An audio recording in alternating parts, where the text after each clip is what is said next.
자, 여러분 시작하도록 하겠습니다. 오늘 2주마다 있는 격주 월요일 모임에 오늘은 정규석 교수님을 모시고 생체 시스템에서의 선과학이라는 아주 멋있는 주제로 시작해 보도록 하겠습니다. 우리 정규석 교수님을 박수로 맞겠습니다. 반갑습니다. 방금 소개해받은 강원대학교 경영학과의 정규석 교수입니다.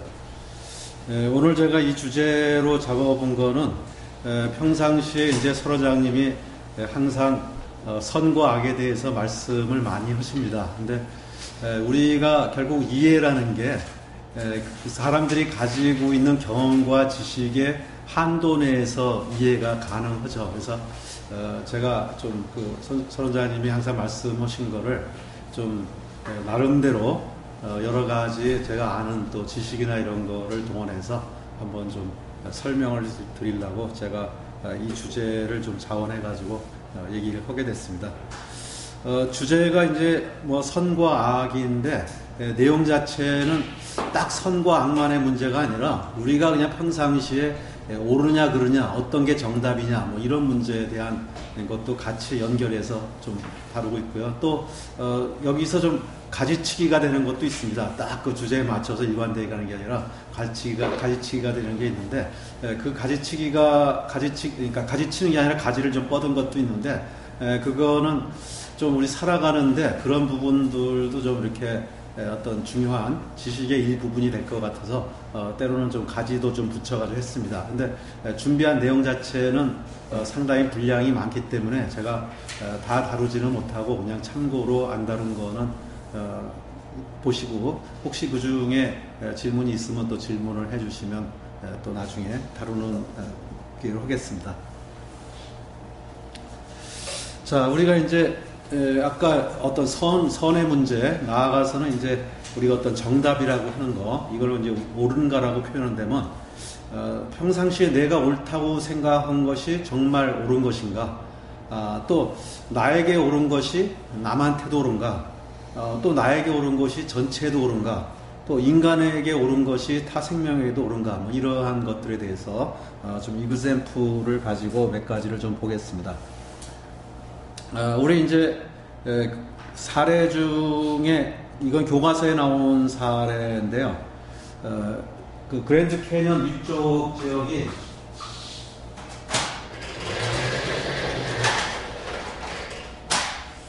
그랜드 캐년 위에 이제 펀잡 지역이라는 데가 있는데 미국에서 그 생태라는 개념에 대해서 제일 처음 관심을 갖게 된 게 그 테오도르 루즈벨트 대통령 때라고 합니다. 그 전까지는 그냥 무조건 막 개발을 하다가 특히 이제 그 중부 지역에 콜로라도 쪽에 굉장히 재앙이 들었대요. 그러니까 어떤 그 산림 파괴 때문에 재앙이 들어가지고 농사가 안 되고 이제 어떻게 보면 환경의 재앙이 시작된 거죠. 그래서 이게 환경이라는 게 무조건 개발만 하면 되는 게 아니라 어떤 가치, 어떤 균형이 중요하구나 이러면서 이제 환경에 대한 어떤 이슈가 중요해지고 그러면서 이제 옐로스톤 같은 데가 미국에서 제 첫 번째 국립공원으로 지정이 되고 이러면서 이제 그 당시에 생태에 대한 관심이 있었는데 역시 이 지역에서도 옛날에 우리 지역에 사슴들이 굉장히 많았는데 요즘에는 인간들이 개발을 해가지고 사슴들이 굉장히 보기 힘들어졌다. 그래서 우리도 한번 이제 생태적 관점에서 사슴을 복원해보자 이렇게 생각을 했습니다. 그래서 보니까 이 사슴이라는 거를 복원하려다 보니까 더 개체수를 늘리다 보니까 사슴을 잡아먹고 사는 늑대 같은 어떤 포식자들이 있으니까 이 포식자들의 개체수를 줄이면 사슴이 늘어나겠지. 그래서 이제 늑대 같은 포식자들을 사냥을 막 했습니다. 그랬더니 이제 늑대들 이런 게 줄어드니까 이제 사슴수가 증가를 했죠. 그래서 처음에는 우리가 계획한 목표한 대로 이제 잘 됐구나 이렇게 생각했는데 시간이 지났더니 사슴이 개체수가 막 늘어나가지고 얘네들이 풀을 먹고 사는데 풀을 다 뜯어먹고 나중에 먹을 게 없으니까 막 뿌리까지 뽑아먹게 되니까 이제는 완전히 풀이 초토화가 돼가지고 옛날 사슴수보다도 못한 그러니까 사슴들이 굶어 죽고 해서 다시 사슴수가 줄어드는 재앙을 맞았습니다. 그래서 이게 우리가 단순히 생각을 해서 늑대와 사슴과의 관계에 있어서 사슴을 늘리려면 늑대를 줄이면 되겠다 이렇게 했는데 사실 그렇게 보면 안 되겠구나. 더 해서 늑대와 사슴과 또 사슴이 풀을 먹는 것까지 감안해서 이걸 봐야 이 문제를 풀 수 있지, 좁게 보면 안 되는구나, 뭐 이러한 이제 하나의 반성이 좀 있었습니다. 그래서 우리가 흔히들 문제 푼다고 할 때는 늑대와 사슴 이렇게 딱 보고 문제를 푸는데, 경우에 따라서는 그게 문제를 악화시키는 이런 경우가 상당히 많이 있습니다. 최근에도 우리나라에 굉장히 이슈가 되는 게 하나가, 많은 정부 정책들이 뭐가 문제다 그러면 그걸 바로 해결한다고 하는데, 사실은 그게 또 다른 오히려 문제를 일으키는 경우가 상당히 많이 볼 수 있습니다. 그래서 우리가 과연 뭐가 옳은지 답은 제대로 아는가, 이런 거를 제시를 해봤고요. 그 다음 두 번째는 이제 옐로스톤의 국립공원에 가끔씩 번개가 쳐가지고 이제 화재가 납니다. 그럼 우리는 산에 굉장히 큰 불이 나가지고 우리가 아끼던 그 숲이 전부 다 불에 타서 황폐화되면은 참 이게 재앙이구나, 큰일 났구나, 이렇게 생각을 하는데, 과연 그럼 그게 나쁜 것이냐, 화재가 나는 게. 그것도 어떻게 보면 자연의 순환의 원리다, 이렇게 얘기가 됩니다. 그래서 실제로 화재가 났을 때, 화재가 난다는 것 자체는 인간으로 볼 때 나빠 보이는데, 화재가 나면은 이제 나무들이 죽습니다. 그렇게 되면 풀들이 거기서 자라나요. 풀들이 자라나면 그 풀을 먹는 엘크들이 이제 번성을 하게 됩니다. 그러다가 이제 시간이 지나면 다시 나무들이 자라나게 되면 풀이 못 자라고 엘크도 감소화되고, 그래서 가끔씩은 나무들이 이렇게 우거지는데, 가끔씩은 번개가 쳐서 불이 나서 나무들이 타버려야 이 생태계로 볼 때는 더 풍요로운 거 아니냐. 그래서 번개 자체도 놔주는 게 오히려 옳다. 그게 어떻게 보면 자연의 섭니다. 뭐 이런 얘기가 되겠습니다. 그래서 그 두 가지 앞에 사례를 보면은 과연 우리가 어떤 시야에서 보느냐, 이런 것들이 상당히 중요한데, 이거를 갖다가 이론적으로는 시스템적 관점으로 접근하라, 보통 이렇게 얘기를 합니다. 다음 사례는 이제 옐로스톤의 늑대인데, 여기 잘 보이진 않지만은 늑대가 이제 사라진 게 1926년부터 95년, 한 70년간 늑대가 없었을 때의 생태계입니다. 그때 생태계가 상당히 황폐화가 됐어요. 보면은 여기 좀 복잡하게 있는데, 뭐 이렇게 먹이사슬해서 그래가지고 상당히 황폐화가 됐는데, 95년도에 늑대를 복원했더니 굉장히 생태계가 좀 풍요로워졌습니다. 요거는 아까 늑대와 사슴과 풀 관계보다는 좀 훨씬 복잡한 관계인데, 그래서 과연 늑대라는 나쁜 놈이 포식자가 있으면서 오히려 더 좋아진, 그래서 우리나라도 최근에 산에 늑대를 풀자 뭐 이런 논의가 되고 있는데, 그거의 결과는 잘 모르겠습니다. 자, 그 다음에 이제 우리는 굉장히 그 옳고 그름의 문제를 따지는 데 있어서 인간 중심으로 생각하는 경우가 상당히 많습니다. 근데 이제 과연 인간한테 옳은 게 타 생명한테도 옳은가, 뭐 이제 이런 건데, 우리 생태적 관점에서는 인간이 지구에 있어서의 악성 피부암이다, 이렇게 합니다. 실제로 지구에 많은 생물들이 멸종하는 기간이 있었는데, 지금 제5의 멸종기라고 그럽니다. 근데 그 제5의 멸종기의 주범은 바로 인간이다, 이렇게 하죠. 그래서 농담으로 어떤 생태 하시는 분들이 막 이제 뭐 하면은, 그분부터 빨리 죽어주는 게 생태에 도움되는데 이렇게 얘기합니다. 사실은 인구가 지구상에 너무 많다라는 게 지금 생태계에 있어서의 기본적으로 사실은 비극입니다. 그래서 그런 농담 삼아 그런 얘기인데, 뭐 여러분들도 그 TV에 다큐멘터리 같은 데서 보신 분들이 있겠지만, 우리가 옛날에 공룡이 한 2억 년 동안 지구를 지배했습니다. 그러다가 6,500만 년 전에 이제 큰 그 유성이 그 멕시코의 유카탄 반도에 떨어져 가지고, 그거에 이제 폭발로 의해서 먼지 구름이 생기고 햇빛이 차단되고, 오랫동안 햇빛이 차단되니까 식물이 죽고 초식동물이 죽고 또 육식동물이 죽고 해가지고 멸종이 됐다고 하죠. 그걸 제4의 멸종이라고 합니다. 그 당시에 그럼 이제 인간의 조상이 살아남았는데, 인간의 조상은 지금 이런 모습으로 있지 않죠. 우리는 흔히 인간은 그 지구를 모든 인간 위주로 생각하면서, 또 한 가지 착각 중에 하나는 옛날에 처음 태어날부터 인간은 지금 모습이었을 거라고 생각을 합니다. 심지어는 우리가 신의 모습을 따서 했기 때문에 신도 지금 우리 인간처럼 두 팔, 두 다리가 있고 이렇게 생각을 하는데 굉장히 큰 착각이죠. 이거는 지금 딱 인간의 능력에 맞게 진화된 결과이지 뭐 신자친이 있다면 이런 모습을 가져야 될 이유가 하나도 없는 거죠. 그래서 우리는 굉장히 인간 중심의 착각에 빠져 있는데 그런 측면에서 그럼 이제 그 학자들이 연구해 가면은 그 6,500만 년 전에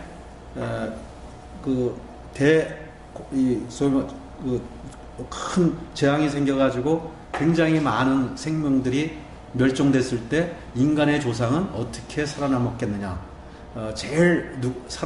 지금도 최근의 연구도 어떤 화산이 폭발했는데 그 지역에 생태계 복원하는 거 보니까 제일 먼저 나타난 동물이 뭐였을까요?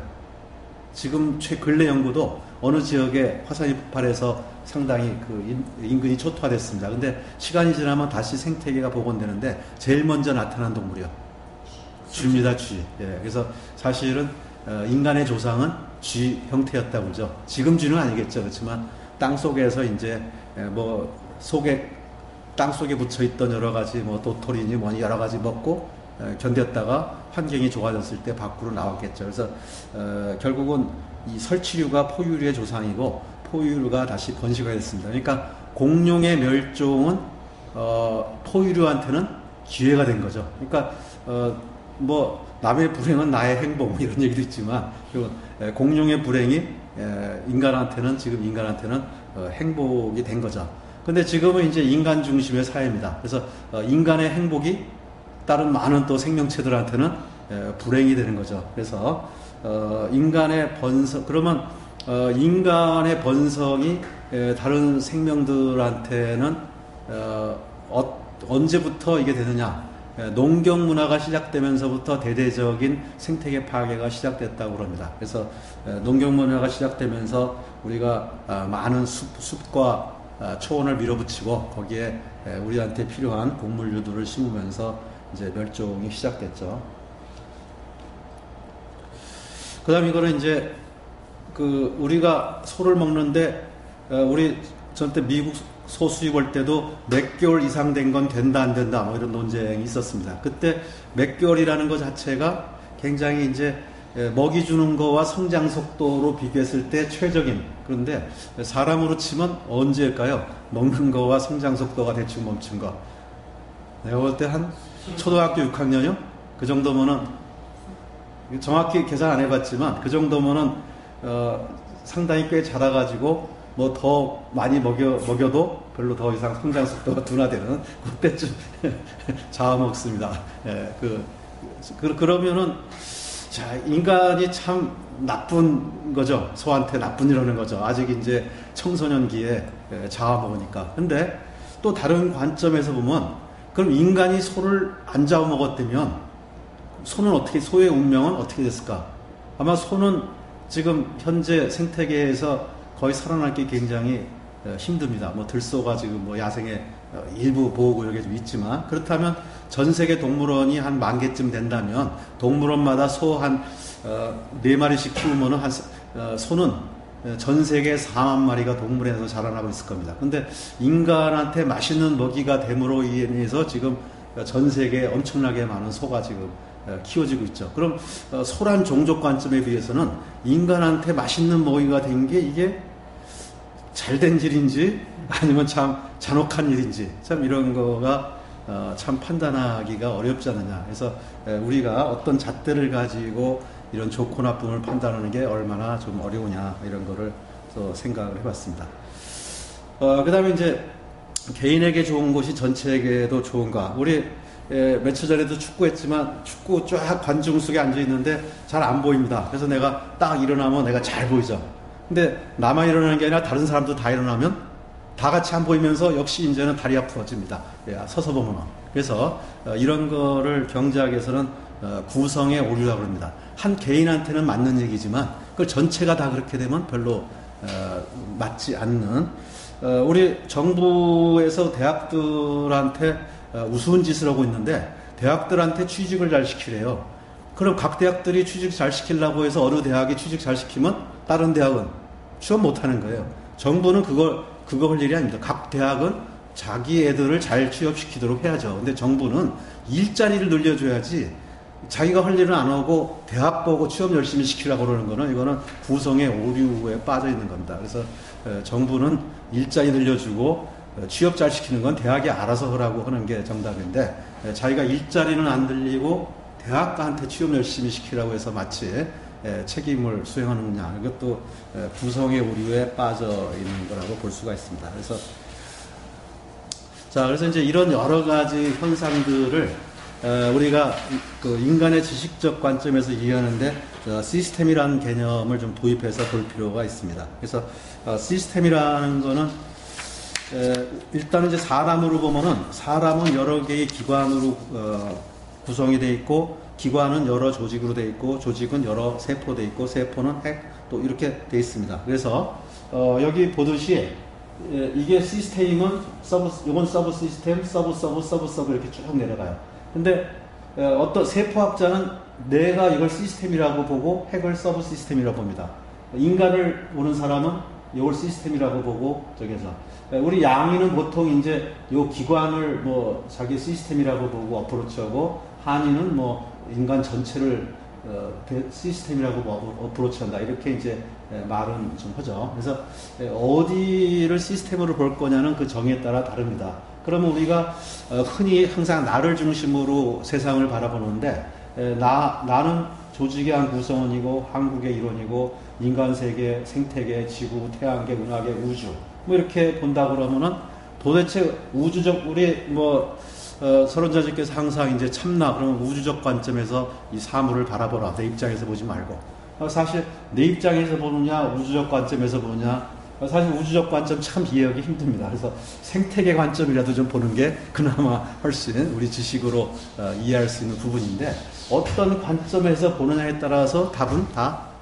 달라진다라는 거죠. 그래서 계속 얘기하는 게 우리의 옳고 그름의 문제가 결국은 어떤 시스템을 어떤 범위를 내 시스템으로 보느냐에 따라서 정답은 전혀 달라질 수 있다라는 겁니다. 그래서 이제 시스템 접근이라는 것은 도대체 내가 보는 관점이 뭐냐? 나는 뭐 우주적 관점에서 사물을 보느냐, 나를 중심으로 보느냐, 아니면 우리 민족 입장에서 보느냐, 뭐 인류라는 입장에서 보느냐 이런 거에 따라서 세상은 다 달라진다라는 거죠. 그래서 도대체 나의 성공이 좋은 거냐, 우리 조직이 성공해야 되느냐, 국가가 성공해야 되느냐, 인간이 성공해야 되느냐, 아니면 생태계가 성공해야 되느냐, 이거에 따라서 답은 다 달라진다라는 게 기본적으로 어떤 관점에서 보느냐에 대해서 답이 다르다라는 거죠.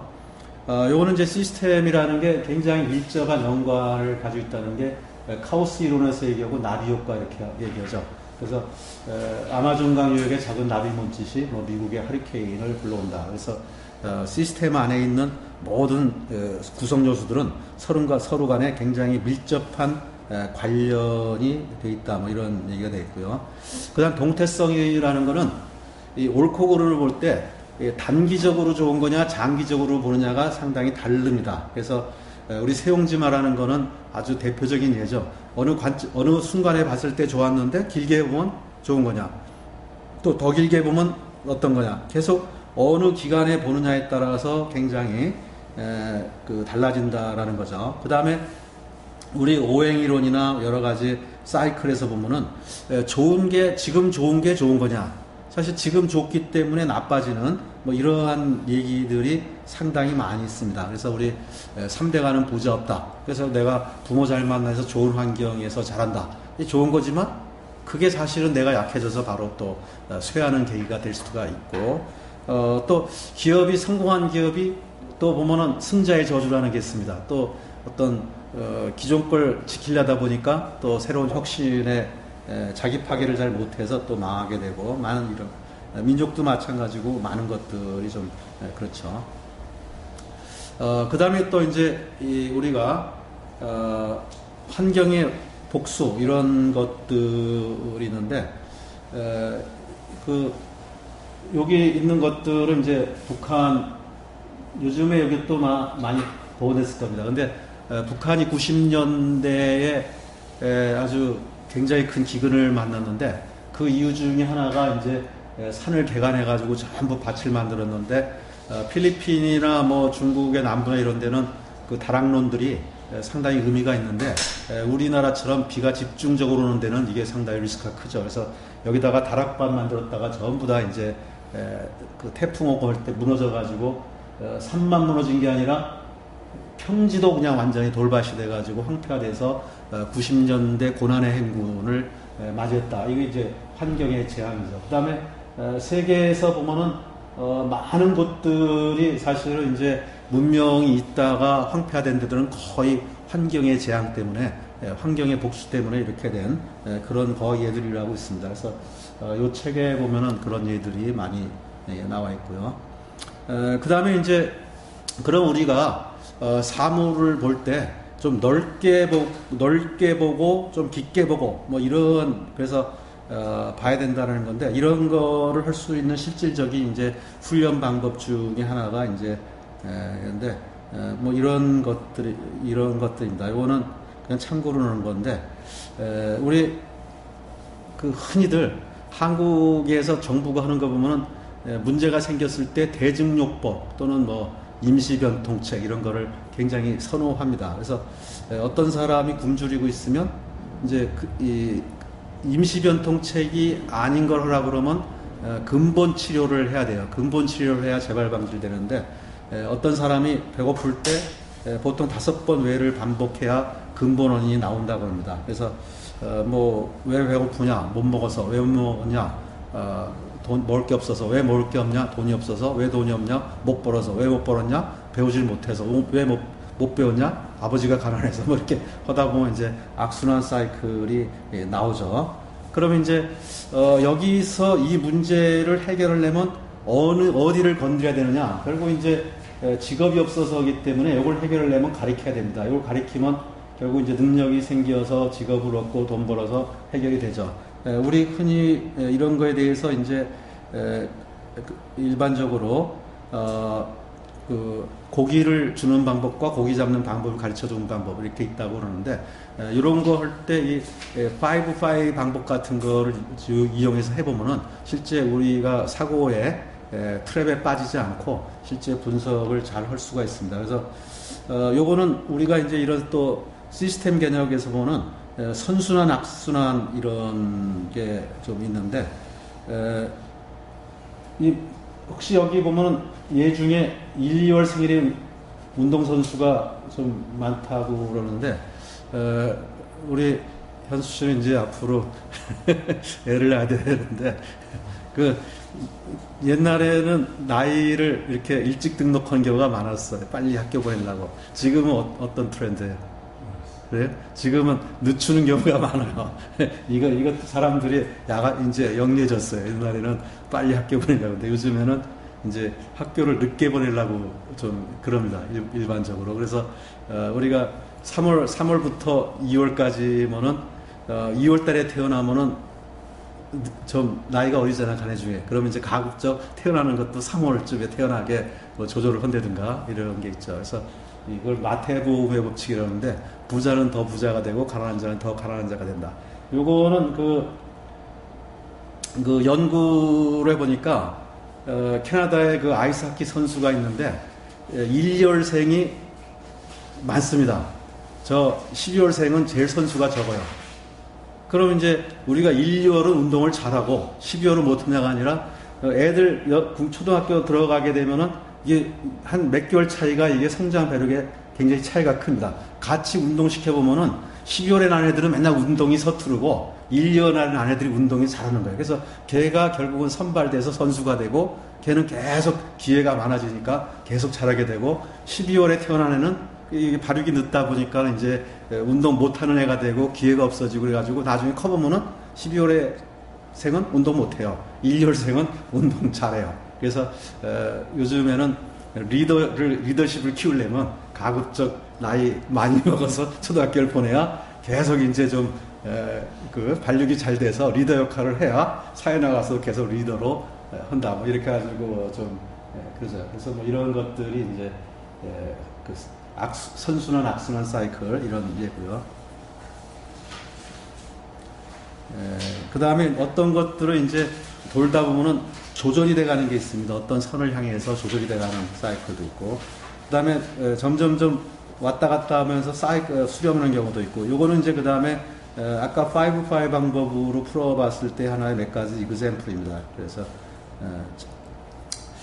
자, 이 5-5 방법이나 이런 시스템 어프로치 이런 거는 상당히 이거 자체가 유용한 사고이기 때문에 이런 식으로 문제를 접근해 보면은 문제에 대한 근본 원인을 찾아서 재발 방지책을 구하는데 상당히 도움이 되는 현실적인 그냥 하나의 이그샘플로 보여드린 겁니다.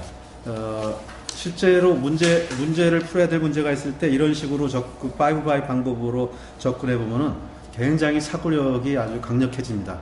실제로 우리가 토론할 때도 보면은 이렇게 깊게 들어가지 못하고 이렇게 1, 2차에서 왔다 갔다 하는 경우가 많은데, 그거보다는 이렇게 쭉 외를 반복을 해보면 실제로 상당히 문제 해결 능력이 늘어나게 됩니다.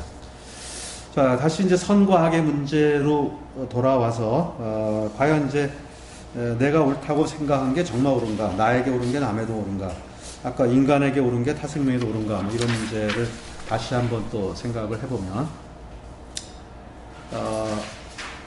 우리 여기 보면은 이제 생명체별 생존율이 있습니다. 풀은 매년 보면은 풀 하나가 씨가 쫙 달려요. 한 1000개쯤 되는 것 같아요. 그럼 이 1000개 풀이 쫙 퍼져가지고 결국 이제 소시드물한테 뜯어먹고 인간한테 잘리고 이렇게 해가지고 결국은 그 풀 하나가 결국 풀 하나로 삼아놔야 균형입니다. 그게 많아지면 이제 그놈이 점점 퍼지는 거고, 그놈이 줄어들면 멸종에 가까워지는 거고, 그래서 균형 상태로 보면은 1000개가 하나로 생존율이죠.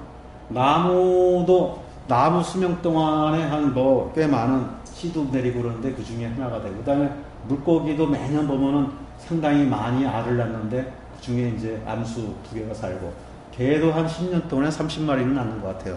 그래도 한 2마리. 그 다음에 인간은 60년 동안에 한 10명은 낳는 것 같은데 그 중에 한 2명 생존자.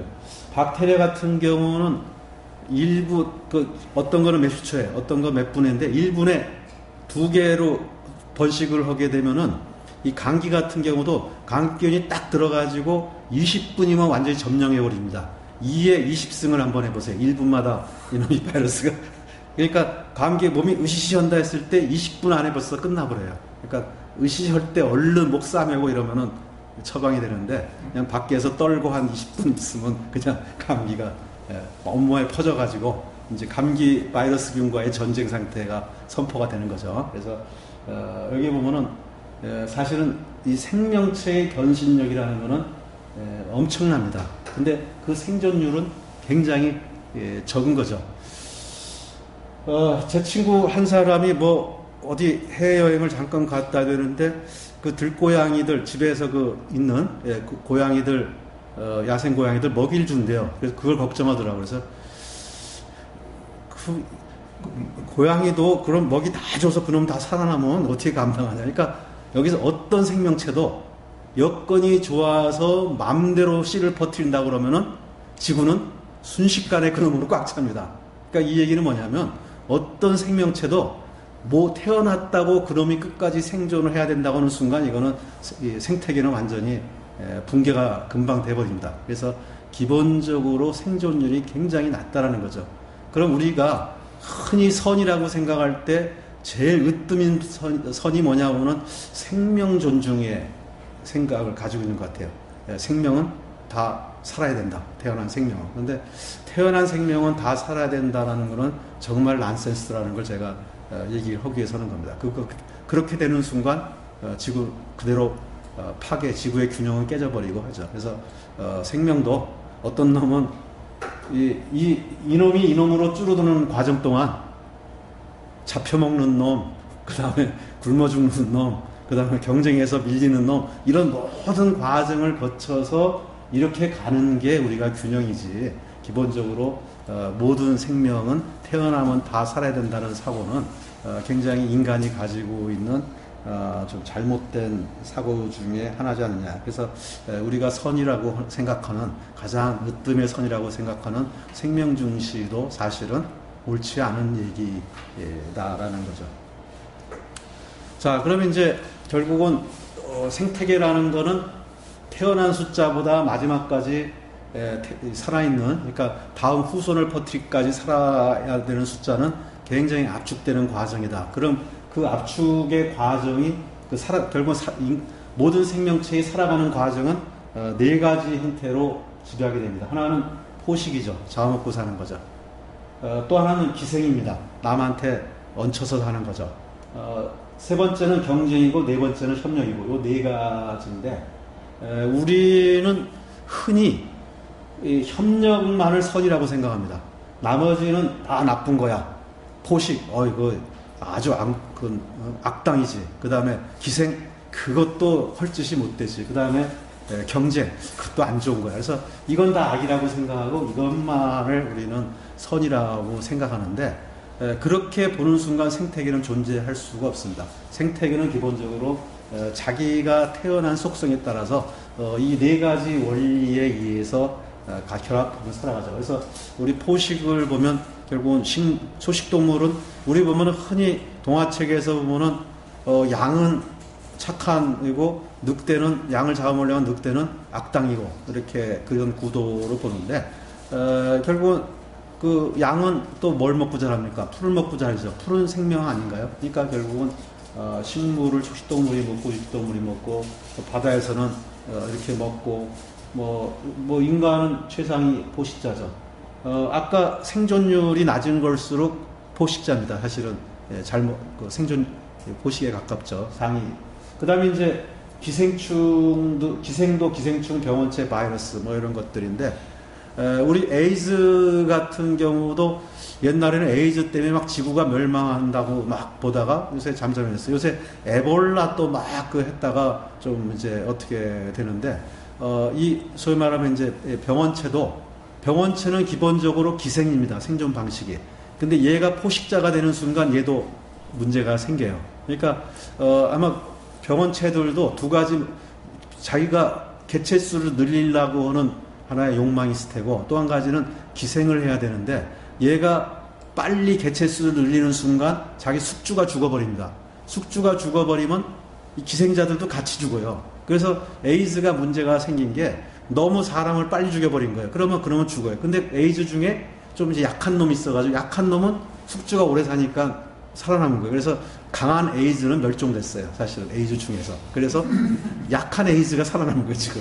그래가지고, 그러니까 에이즈가 자기가 기생자인데 포식자인 줄 알고 그냥 숙주를 잡아먹었다 자기도 죽어버린 거죠. 이런 식으로 이제 기본적으로 이러한 원리에 의해서 모든 세상은 간다. 그 다음에 이제 경쟁은 두 가지 경쟁이 있습니다. 하나는 이종생물 간 경쟁이죠. 결국은 살아가는데 동일한 자원을 필요하면 경쟁합니다. 식물들은 햇빛, 토지, 물을 가지고 경쟁하고, 동물들은, 초식동물은 또 역시 마찬가지 이런 걸 경쟁하고, 육식동물은 또, 서로, 초식동물도 보니까는 아프리카의 국립공원에 이 기린이나 코끼리나 밑에 있는 거랑 서로 먹는 게 다르더라고요. 같은 풀 먹어도 기린은 위에 있는 나뭇잎 먹고, 코끼리도 위에 있고, 어떤 놈은 좀 풀 중에서도 사이즈 긴 놈 먹고, 어떤 놈은 짧은 놈 먹고, 그러니까 요 놈이 서로 다르게 먹으니까 싸움이 안 나는데, 서로 같은 거 먹으면 또 이제 치열하게 싸울 거예요. 근데 지금 남아있는 놈들은 서로 다른 걸 먹기 때문에 얘네들이 그냥 이렇게 좀 하더라고요. 그래서 그 동물들도 식동물간, 육식동물간, 그 다음에 동종생물 간에도 자원 획득 경쟁과 짝짓기 경쟁, 이게 일어나고, 그 다음에 협력이라고 하는 것들은 군집동물 사이에 이렇게 보통 협력이라는 게 생기고, 그래서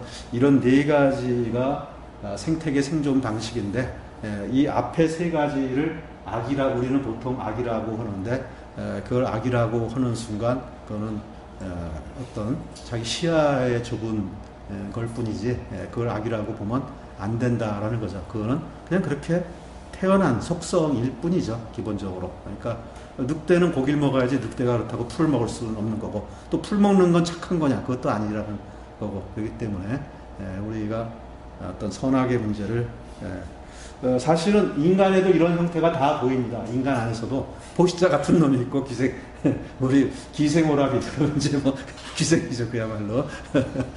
뭐 이런 식으로 인간에도 이런 형태가 보이지만, 역시 인간에 있어서도 이런 것들이 자기의 어떤 생존 방식이라고 이렇게 봐야지, 저놈은 꼭 뭐 선악의 관점에서는 좀 봐서는 안 되는 거 아니냐, 그럽니다. 요거 이제 경쟁의 문제를 한번 좀 더 봤고요. 뭐 조금 참고로면은 옛날에는 이웃 국가들끼리 서로 사이가 나빴죠. 옛날에는 자원 경쟁 중에서 특히 토지나 이런 것들이 자원의 원천입니다. 그래서 땅 뺏으려고 하는 게 옛날에는 컸기 때문에 이웃 국가들끼리는 서로 했는데, 요즘은 사실은 이제 경제전쟁 시대죠. 경제전쟁 시대는 이웃 국가들이 협력 국가지, 이게 사실은 적이 아닙니다. 그래서 요즘에 뭐 한국, 일본 사이가 나쁜데, 사실은 옛날에는 뭐 이웃 국가니까 땅 뺏고 뭐 이러겠지만, 지금은 사실 이웃끼리 잘 지내야 되는 시대입니다. 시대 자체는. 근데 뭐 일본 애들이 조금 마음이 좁아서 좀 문제가 좀 되지만, 기본적으로는 사실은 잘 지내는 게 오늘날은, 그 다음에 누구와도 잘 지내는 게 오늘날은 최고입니다. 결국은 협력을 잘하는 게 그죠. 그래서 경쟁이, 근데 이제 세계는 경제전쟁의 시대인데, 북한만 유일하게 지금 우려고 이제 총칼 가지고 전쟁하겠다 보니까 골치 아픈 형태가 되는 거죠. 자, 그래서 이제 생명체 생존 방식을 다시 한번 보면은, 생명체가 생존 방식은 딱 욕구 측면에서 보면은 개체 보존과 종족 번식 딱 두 가지입니다. 기본적으로 내가 살아야 되겠고 퍼뜨려야 되겠고, 이 두 가지고, 욕구 충족 행동으로 보면은 경쟁과 협력, 요거 이제 두 가지로 나오고요. 그 다음에 인간이 하는 모든 행동은 두 가지로 나눌 수 있답니다. 생존에 유리한 행동과 성선택에 유리한 행동, 이 두 가지 행동만 존재한다고 합니다. 모든 생명체가. 근데 이제 모든 생명체는 이런데, 우리가 이제 여기서 참나 찾기를 하는데, 참나 찾기는 여기에 뭐에 해당하는가 보니까 여기에 포함 안 돼요. 그래서 내가 볼 때는 상당히 예외적으로 볼 수 있다면, 인간은 조금, 여기서 조금 다른 행동을 조금 할 수도 있는 건지 이렇게 되는데, 일반적으로는 여기서 벗어나는 행동이 거의 없다고 그럽니다. 이제 이렇게 보는 관점에서 보면은, 뭐 어떤 사람, 우리가 음악을 좋아한다, 미술을 좋아한다, 이거는 뭘로, 음악이나 미술이 옛날에 자기 살아가는데 도움 안 되는 행동일 수 있죠. 노래 잘하고 뭐 이런 것들이. 물론 그게 직업이면은 도움 되겠죠. 근데 직업 아닌 경우에. 그러면 결국은 노래 잘 부르는 거는 살아가는데 유리한 행동 아니면 결국 뭡니까? 쉽게 보면 이성을 유혹하는데 도움이 되는 뭐 이런. 그 다음에 옷을 멋있게 입는다. 이게 추워서 입는 거는 살아가는데 입는 방식입니다. 근데 옷을 좀 이렇게 멋있게 입는 거냐. 이것도 결국 이성한테 잘 보여서 이성을 유혹하기 위한 이런 거죠. 그래서 동물 세계에서도 뭔가 어떤 행동을 하는데 생존에 도움 안 되는 행동을 하는 경우가 있습니다. 근데 그거는 이성한테 잘 보이려고 그러는 거예요. 그래서 우리 인간의 경우도 여러 가지 사치나 문화나 예술이라는 게 사실은 이제 성선택에 유리한 행동이라고 보는데, 특히 옛날 사람들은 이쪽이 딴따라죠. 자식이 딴따라 하겠다는 순간 뜯어먹기죠.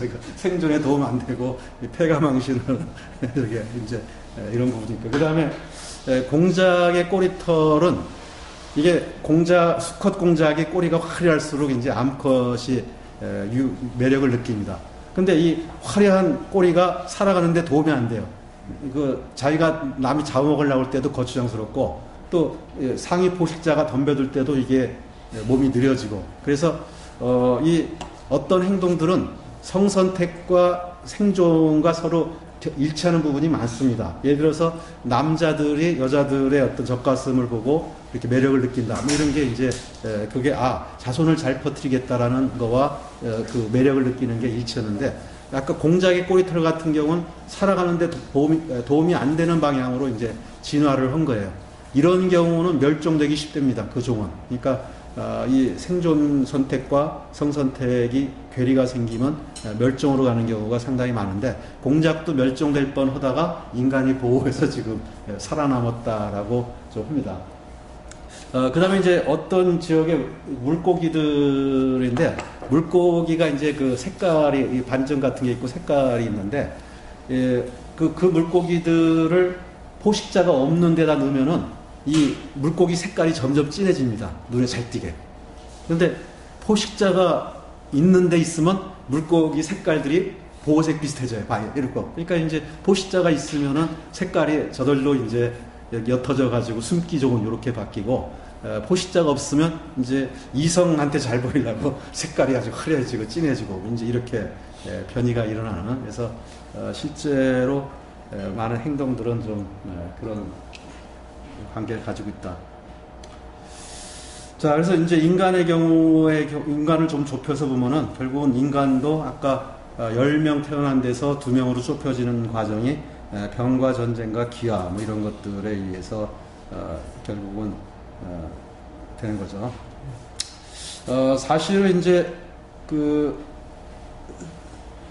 저도 멜서스의 인구론을 상당히 진지하게 받아들이는 편의 하나인데, 아까 얘기했듯이 사실은 지구 생태계란 관점에서 본다면 인간의 수가 너무 많은 게 지금 사실은 이제 지구상의 문제다. 그래서 저는 개인적으로는 인간적 관점에서는 인간의 수가 많아야 되고, 우리 민족도 지금 5천만에서 늘어나야 되겠지만 어느 게 옳은지 판단을 못 하겠어요. 지금 인구가 좀 줄는 게 좋은 건지 느는 게 좋은 건지 사실은 저도 판단을 잘 못 하겠는데, 지금 아프리카 같은 경우에 굶주리는 애들이 있어가지고 TV에 3만 원만 내면 얘네들이 뭐 한 달 살아가고 막 이렇게 광고를 하는데, 세계 국가들이 우리 다른 못 사는 국가들한테 이 돈을 원조를 해줍니다. 근데 의외로 아프리카 국가들에 대해서 원조가 굉장히 짜요. 근데 아무도 얘기는 안 해요. 아무도 얘기는 안 하는데 많은 사람들이 이 멜서스의 인구론을 머릿속에 생각하고 있어요. 그건 뭐냐? 아프리카는 지금 막 애를 납니다. 소위 말하는 산화 제한을 안 해요. 거기에 농경지대 아직도 있는 데가 많아요. 농은 똑같은데, 농사짓는 면적은 똑같은데 인구가 2배로 늘어요. 뭐 또 좀 있으면 4배로 늘고. 그럼 결국은 굶어 죽는데, 그거를 이제 다른 나라들이 도와줘서 기아에서 해방되면은 인구가 더 느는 거예요. 그럼 다시 거기서 또 번식을 하면 더 는 거예요. 그래서 사실은 세계의 많은 국가들이 이 식량을 보태주는 게 해결책이 아니라고 말은 안 해요. 근데 보니까 다들 생각하고 있더라고요. 그래서 원조도 될 만한 데만 줘요.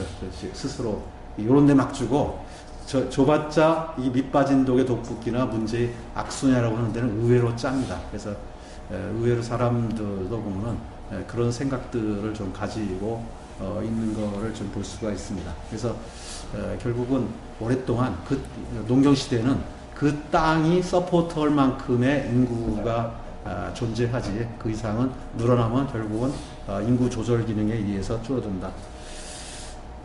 자, 그래서 이제 기존의 선악 개념을 다시 한번 정리를 해보면은, 결국 우리가 선이라는 거는 어떤 특정한 시대에 특정한 지역 커뮤니티에서, 사회에서 정한 하나의 규범일 뿐이지, 그게 어떤 우주적 관점에서나 생태계적 관점에서의 진리는 아니다라는 거죠. 그리고 단지 어떤 그 사회를 강하게 하려고 그러면은 좀 협력이나 이타성이 좀 필요합니다. 그래서 기존 선화의 개념은 어떤 특정한 시공간 속에서 정해진 인위적인 룰이지 진리는 아니다. 단지 이제 우리가 그럼 살아가는데 선악이라는 개념, 가치지향적인 개념 말고 그러면 그거를 대신할 수 있는 개념은 뭐냐? 어떤 이타성과 이기성 또는 경쟁과 협력. 이 경쟁이라는 거를 또 그 배신이라는 개념으로도 또 봅니다. 그래서 이러한 개념으로 좀 대신할 수 있다. 그래서 인간의 행동 양식은 좀 가치를 빼놓고 본다면 경쟁과 협력을 어떻게 조화롭게 가져가느냐. 그래서 생태계 지배 원리도 역시 경쟁과 협력이다. 그리고 많은 사회나 조직이나 이런 데들은 협력을 강화하는, 결국 이제 협력이라는 게 1 플러스 1이 2가 아니라 2 플러스 알파 시너지를 창출합니다. 그래서 우리가 인간이 로빈슨 크루소처럼 혼자 산다 그러면 1인당 GDP가 100불도 안 될 거예요. 근데 우리가 지금 한국 사회에서 살아감으로써 우리가 여기서 분업화와 전문화란 고도의 협력된 체계 속에 있음으로써 뭐 내년 올해 말쯤 3만 불 된다는데 3만 불이 3,000배의 시너지 300배죠. 100불에서 3만 불. 시너지를 올리는 거고 우리는 그 득을 보는 겁니다. 그래서 경제학 같은 데서는 왜 인간의 본성은 이기적이라고 봐요. 그럼 이기적인 인간이 왜 협력하느냐? 협력이라는 거는 결국 자기 손해보는 일을 하는 겁니다. 다른 사람을 위해서 이타성이죠. 그럼 왜 인간의 본성은 이기적인 것 같은데 왜 이타적 행동을 하느냐? 이거는 결국은 협력이 장기적 이익을 가져온다. 그러면 나한테도 결국은 이익이 된다. 그래서 협력의 장기적 이익 이렇게 됩니다. 그래서 이거를 우리가 이기적 이타성. 그러니까 남을 돕는 것도 내 거를 당장은 손해 보는 것 같지만 결국은 나한테 더 많은 게 오기 때문에 그런 거다. 그러니까 이타적인 것도 이기적인 거다. 뭐 이러한 그래서 성선설과 성악설은 뭐 공자님이 주장했지만 말이 안 되는 거고 기본적으로는 이기적이냐 이타적이냐 이렇게 좀 봐야 되는 거고 그래서 많은 아까 군집동물들은 서로 간에 협력을 한다. 협력이라는 게 좀 이타성이다. 이런 얘기들이 있습니다. 그리고 구체적으로 우리가 그 다른 파트너를 구할 때 조직에서 사원을 뽑는다. 아니면 결혼할 파트너를 구한다. 동업자를 구한다 할 때도 항상 협력적인 사람을 구하려고 이렇게 항상 사람들이 노력을 합니다. 그래서 그게 개인 차원으로 보면 이제 신뢰란 문제로 가는 거죠. 그래서 이런 협력의 문제 이런 것들이 그리고 저는 한국 사회가 가지고 있는 굉장히 맹점 중에 하나가 유교에 너무 몰입되다 보니까 너무 세상을 선악으로 바라보고 특히 굉장히 강합니다. 그 다음에 인간이 착하다, 뭐 선하다 이렇게 보는데 기본적으로 서양에서는 그렇게 보는 것 같지 않습니다. 그래서 서양에 있는 이론 중에 하나가 제도 이론이라는 거예요. 결국은 우리 한국 사람들이 옛날 은행에 가서 무질서하고 막 이렇게 오고 뭐 교통질서 안 지키고 근데 외국 가보면은 은행 가서 어디 가서 줄 쫙 쓰고 교통질서 딱딱 지키고 저렇게 문명화된 사람인데 우리 아직 문명화되진 한국인이여 반성하라 뭐 이런 옛날에 그런 얘기들을 좀 외국에 나갔다 온 사람들이 많이 했는데 그거는 아니라는 얘기죠. 기본적으로 외국은 교통질서 안 지키는 놈이 박살나는 시스템을 가지고 있는 거고 우리는 안 지키는 사람이 이익되는 사회가 돼 있고 질서도 결국은 사람은 마찬가지인데 시스템 자체가 사회에 바람직한 행동을 하는 게 이익이 되도록 사회 제도를 바꿔야지 사람 탓을 하지 말아라. 이게 이제 제도 이론이라는 건데 한국은 제도 이론적 관점에서 보면 굉장히 좀 아직 사회 전체가 미숙한 공무원들도 플랜만 딱 세워서 해놓고는 그게 사실은 컨트롤까지 가야 됩니다. 이렇게 허자라고 했으면 반드시 하는 사람이 반드시 이익되는 시스템까지 만들어줘야 되는데 허라고 해놓고 지키는 사람만 바보 되는 그래서 그거는 한국 사람의 문제가 아니라 결국 시스템을 만드는 사람들의 무지에서 온 이런 것들이 제도 이론이고요. 그 다음에 뭐 여러 가지 또 경제학에서는 죄수의 딜레마 게임 가지고 이제 그런 거를 아까 얘기했듯이 왜 인간은 이기적인데 하는 행동 보면 이타적 행동도 꽤 해요. 그러면 그게 왜 그러냐? 결국은 장기적 그 이익을 위한 단기적 손해 감수 뭐 이러한 입장에서 바라보는 거고요. 그다음에 이제 경제학이나 사회학이나 정치학 같은 데서 많은 연구들을 했습니다. 그럼 세상을 어떻게 사는 게 현명한 거냐? 그래가지고 이제 최근에 나온 책 중에 기브 앤 테이크라는 책이 있어요. 근데 사람을 세 가지 유형으로 나눕니다. 하나는 이제 기브 앤 테이크인데 하나는 잘 베푸는 사람, 이거 기버입니다. 그 남한테 얻기만 하고 잘 안 베서 테이커라고 그래요. 예, 좀 취하는 것. 또 한 사람은 매치, 기브 앤 테이크를 적절한 비율로 매치시키는 사람, 매처 이 세 가지인데 재미난 연구는 기버들의 행태를 보니까 결과를 보니까 호구가 되는 사람이 많아요. 바보 되는 거예요. 여기저기서 뜯기고 뭐 배신당하고. 근데 기버가 또 리더가 되는 사람이 상당히 많아요. 리더가 되는 기버도 있고 호구가 되는 기버도 있고 이렇게 상당히 많은데 결국 이제 기버가 현명한 기버가 되려면은 써야 되는 전략이 맞대응 전략입니다. 맞대응 전략이 굉장히 유리한 전략이에요. 이거는 기본적으로 처음 사람 만나면 다 협력하거나 기부를 합니다. 참 대야마. 근데 저 상대방이 저놈이 테이커 같다. 챙기고는 그 다음에 그러면 걔한테 대해서는 이제 보복을 합니다. 같이 나도 이제 걔하고는 협력을 안 하거나 이렇게 안 하는 거예요. 이제 그렇게 되면 테이커들이 처음 한 번은 취하지만 그 다음에는 못 취해요. 그럼 테이커끼리 만나면 계속 루즈 게임이에요. 근데 이제 기버는 테이커 만나면 한 번 손해봐요. 근데 그 다음에 기버들끼리 만나면 서로 잘 돼요. 이제 협력해서 또 서로 뭐 사업도 되고. 그래서 결국은 이 맞대응 전략을 쓰는 게 제일 유리하다. 이게 이제 많은 시뮬레이션을 통해서 밝혀진 겁니다. 그러니까 항상 처음에 협력해라. 근데 상대방이 협력할 가치가 없으면 그 다음에 잘라랍니다. 계속 협력하면 호구되는 거예요. 이제 그래서 그냥 무조건적인 협력이 아니라 뭐 이런 게 실질적으로 상당히 좀 됩니다. 근데 또 거기서 한 단계 더 나가서 맞대응 전략인데 관대한 맞대응 전략이 있어요. 내가 저놈한테 한번 이렇게 베풀었는데 싸가지가 없어. 그러면 내가 잘랐는데 그 다음에 가끔씩은 한번 또 줘봐요. 그 다음에 개과천선해서 하면은 그 다음에 이제 협력하고 그래도 역시 안 되면 이제 그 다음에 또 요새 그래서 관대한 맞대응 전략이 그냥 맞대응 전략보다는 더 효과적이다. 또 이러한 것도 있어요. 그래서 이제 인간관계에 있어서 그냥 착하기만 하면 안 된다. 좀 그래서 그런 게 최근의 저이고요. 그 다음에 이제 아까 이타주의를 놓고 제가 이기적 이타주의라고 그랬어요. 이타주의라는 것도 결국은 끝에 가면 어떤 그렇게 하는 게 도움이 되니까 본인한테.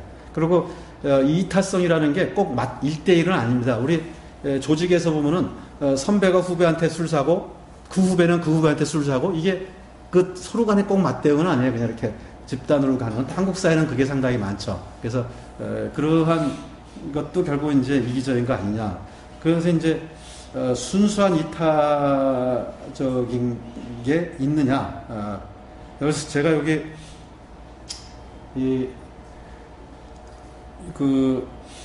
순수한 이타주의라는 게 있다 없다 이런 논쟁이 있습니다. 근데 이제 우리 성경에도 그렇고 왼손이 이로 오른손이 모르게 하라. 책은 다음에는 뭐 선을 행하면서 그것을 알리려 하면 그 중에 악의 뿌리가 자라고 있는 거다. 그러니까 선을 그냥 해야지 알리려고 하지 마라 이런 건데 반론은 남을 돕는 것 자체가 그렇게 해서 내 마음이 즐겁다면 그 즐거운 것도 내 이익 아니냐. 그러니까 결국은 뭔가 내 마음이 즐거운 그것도 나한테 이익이니까 그것도 이타도 이익을 위해서 하는 거 아니냐. 뭐 이러한 또 해석도 또 있습니다. 그래서 순수한 이타주의는 없다. 뭐 이렇게 하는데 우리 회원 중에 한 명도 가끔 포도주 들고 와서 고맙다고 그러니까 아이고 좋은 술 구해서 나눠 먹는 게 자기도 기쁨이라 그렇게 얘기하는데 사실 기쁜 것도 어떻게 보면 이기적 아니냐 또 이렇게 하는 해석이 있을 수 자기를 위해서. 근데 물론 그때 이기적이라는 건 꼭 물질적 이득이 아니라 이제 다른 정신적 여러 가지 그런 것까지 포함하는 개념이라고 볼 수가 있죠. 그래서 뭐 이거는 결론적으로 우리가 이제 사회에서 살아가면서 보면은 인간이 이제 선악은 아니고 이기적 이타적인 거는 이제 존재합니다. 태도 자체가. 근데 우리가 시스템을 설계할 때는 인간이 이기적이다라는 거를 개념에 설계해서 소위 말 조직이 바람직하다고 하는 행동을 하는 사람이 이익이 되도록 바람직하지 않은 행동을 하면 손해가 되도록 이렇게 시스템을 설계하는 게 맞고 그 다음에 이제 리더십 발휘할 때는 좀 이렇게 정서적인 이런 거 이렇게 하면서 이렇게 좀 그런 사실은 너무 시스템적으로 가면 너무 냉정해집니다 사회가. 근데 우리나라는 또 정의 사회이기 때문에 또 이 리더십 발휘는 이제 이런 정적으로 이렇게 좀 이렇게 하고 이렇게 두 가지를 병행해서 그러니까 시스템 설계는 이런 인간이 이기적이라는 관점에서 하고 그 다음에 어떤 협력적인 이런 거는 이런 관점에서 리더십 발휘하고 이렇게 하는 게 답이 아닌가. 그러고 아까도 얘기했지만 우리나라는 이상하게 유교의 원리주의처럼 돼가지고 선악의 개념에서 너무 선하다라는 실제는 안 그러면서 그러다 보니까 한국 사람들이 위선과 표리부동이 굉장히 강합니다. 사실은 그 전체적으로 보면. 그런데 중국 같은 경우는 항상 사실은 사실 이쪽의 시스템 이론이라는 게 법가 사상이고 이쪽이 이제 그 유교의 어떤 사상 비슷한 건데 이 두 가지가 같이 내려오면서 소위 말하는 국가의 법을 만들 때는 법가적인 입장에서 만들고 그 다음에 이제 신하들한테 충성하라, 효하라 이렇게 하는 거는 이제 이런 쪽에 해서 중국에서는 이 두 가지가 좀 이렇게 두 개의 기둥으로 같이 좀 내려왔다고 합니다. 그런데 아까도 했지만 한국의 경우는 이상하게 이쪽보다는 이쪽에 너무 하다 보니까 사기도 많이 당하고 또 이게 뭐 사회에서 배우는 거와 학교가 가르치는 게 또 맞지 않고 또 가끔 보면은 뭔가 사회적인 문제가 생기면은 윤리 교육을 강화해야 된다고 하는데 참 제가 볼 때는 한심한 사람들이 교육을 안 받아서 그런 게 아니라 우리 학교 날 때까지는 윤리 교육 열심히 받는데 사회 나와 보면은 속았구나. 그럼 이러고는 이제 사실 그 다음부터는 행동이 달라지거든요. 그래서 그거는 교육 차원의 문제가 아니라 실제로는 사회 시스템을 바꿔야 되는데 교육까지 하는 거는 사실은 뭐 한계가 있고 잘못해서 그 교육을 진짜 믿고 행동하는 사람은 호구가 되고 사회에서 바보가 되고 이렇게 되는 이상한 사회를 만드는 게 아니냐 이런 생각이 듭니다. 제 발표는 이걸로 마치겠습니다. 혹시 뭐 질문 있으면 질문이나 아니면 더 보충하실 거 말씀해 주셔도 좋고요. 예. 그 시스템이 제일 중요하다는 것은 저도 항상 생각하고 있었는데 근데 과연 그 시스템은 누가 만드냐 그건 어차피 힘 있는 사람이 만드는 거예요. 그러니까는 한 일례로 들면 이 선진국은 교통 법규가 잘 돼 있어요.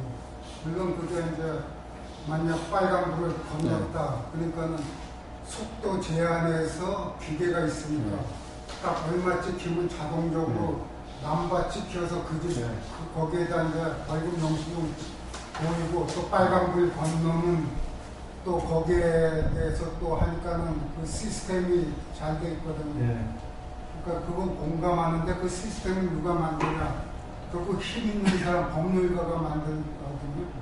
그럼 후진국에는 그런 시스템이 없어요. 그런데 제 생각에는 그거는 힘 있는 사람이 그걸 원치는 않거든. 자기가 차를 가면 만약 요즘은 수준부터 차가 많아졌지만 그전에는 차가 별로 없어갖고 교통 신호도 만들고 횡단보도 만들면 자기네가 빨리 못 가거든. 그러니까는 그게 이제 국민적으로 민도도 중요하고 그 시스템에 만들 때 그 어떤 그 힘 있는 계층이다 없는 계층 그거에서 하나의 그 새로운 계층 그러니까는 그 나라의 그러니까는 무슨 엘리트 얘기인지 이제 충분히 그래서 그게 있음으로써 그걸 견제해야지 아니면 그 시스템을 좋은 시스템을 만들 수 없고 또 만들어도 지켜줄 수 없다. 그 부분에 저도 뭐 동의를 하는데요. 제가 볼 때는 이제 기본적으로 두 가지가 있습니다. 그 얘기에 동의하는데 실제로 이제 우리나라의 관료들도 보면은 이 많은 제도 만들 때 바빠요. 뭐 미국 거, 일본 거, 유럽 거 막 갖다 놓고 좋은 것만 확 해가지고 공표 딱 합니다. 우리 이렇게 한다고. 근데 미국 같은 경우는 우리가 이제 보통 관리를 한다 그러면 플랜이나 시스템을 만들었으면 도대체 어떻게 이 시스템이 플랜대로 되도록 시스템이 지켜도록 거냐에 대해서 아주 굉장히 철저하게 이걸 합니다. 컨트롤 어떻게 여기 소위 말하면 이거를 제대로 하는지 하는지를 모니터링 해가지고 여기에 따라서 상과 벌을 어떻게 하고 아주 철저하게 여기까지 그러니까 어떤 새로운 제도를 도입한다면 딱 여기까지 철저하게 생각한 다음에 도입해요. 근데 우리는 급해요. 그냥 막 이것만 뿌려놓고는 이거 어떻게 할지는 착하니까 이거 하면 다 알아서 하겠지. 이렇게 하는 부분이 한 부분이 있고요. 지금 말씀처럼 공무원들 입장에서는 요거 안 될수록 좋아요. 이게. 요거를 컨트롤 내 마음대로 그냥 필요할 때만 내 마음대로 할수록 이게 결국 규제거든요. 나는 규제나 할수록 내 주머니 이득과 관련되니까 공무원 입장에서 이거 안 하고 그냥 내가 필요 알아서 컨트롤하는 게 시스템으로 컨트롤하는 게 아니라 그때 알아서 교통경찰이 외국 같은 경우는 지켜서 안 지키려면 하는 게 아니라 우리 옛날에 교통경찰이 안 지키는 사람 돈 뜯는 수단으로 이제 이런 부분이 분명히 있습니다. 그래서 어떻게 보면 이제 그게 좀 약탈적 정부의 속성이 상당히 강하죠. 최근에 보니까는 캄보디아가 막 그러더라고요. 지금 관료들이나 재벌들이 뭐 땅을 개간한다고 해놓고 약속 안 지키는데 정부 관료들은 옆에서 구경해요. 아주 힘이. 그러니까 지금 막 뺏어가는 거예요. 소위 말하면 권력 가진 사람들이 일반 사람들 거를 막 그러니까 아마 옛날부터 농사를 좋았으니까 개인 소유인데 그게 공산화되면서 이게 국유화가 됐다가 다시 하는 과정에서 정부가 누구한테 탁 불화하고 대신 뭘 조건을 하긴 했는데 조건을 안 지키고는 유야무야하고 나중에 이제 뭐 거의 막 뺐다시피 하는 이런 게 막 벌어지더라고요. 그래서 기본적으로 사실은 그 권력을 갖거나 정부라는 것 자체가 좀 약간은 약탈적 성격을 가지고 있는 거는 맞습니다. 그러니까 또 민도가 있어야 자꾸만 이런 거에 대해서 욕을 하고 그런 부분도 있죠. 법 만드는 사람도 거의 국회의원이거든. 그 사람들이 가진 사람들 권력 있으니까는 아무래도 자기네 좋게 근데 실제로 국회의원보다도 규제해가지고 제보는 사람들은 공무원입니다. 이거 뭐 있어요. 그러니까 국회의원들은 약간 무식해서 제가 볼 때 국회의원들이 법 만들지만 사실은 대부분 관료들이 만들거든요. 근데 여기 실제 일 돌아가는 거 보면은 컨트롤까지 생각할 여지가 없습니다. 뭐 언제까지 만들려고 그러면 막 거기도 번역도 잘 못하는 거 막 갖다 놓고 막 해가지고 뭐 얼기설기 만들어서 그냥 뿌려버리고 그래서 어떻게 보면 단계 업적주의 이런 것들이 이제 그러고 암묵적으로는 또 사실 안 지켜주면 나한테 이익이 되고 이런 거지. 처음부터 사실 이익 생각하고 이렇게 그 정도로 악한 것 같지는 않아요. 우리나라 보면.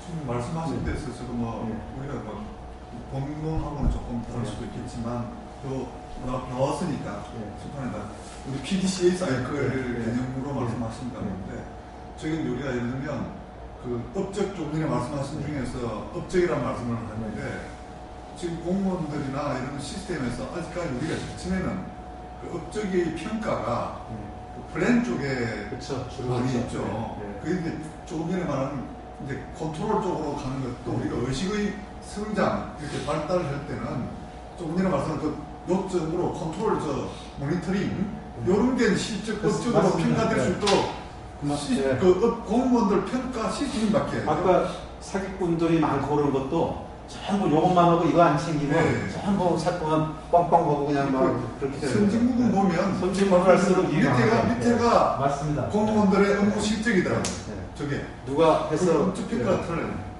조금이 많아요. 우리는 조급하고 또 생각도 없다 보니까 좀 히트앤런이잖아. 만들어놓고 우리는 이쪽으로 그래서, 가야죠. 근데 우리가 지금 가야 될 바가 이쪽. 대표적인 게 교육부 아닙니까?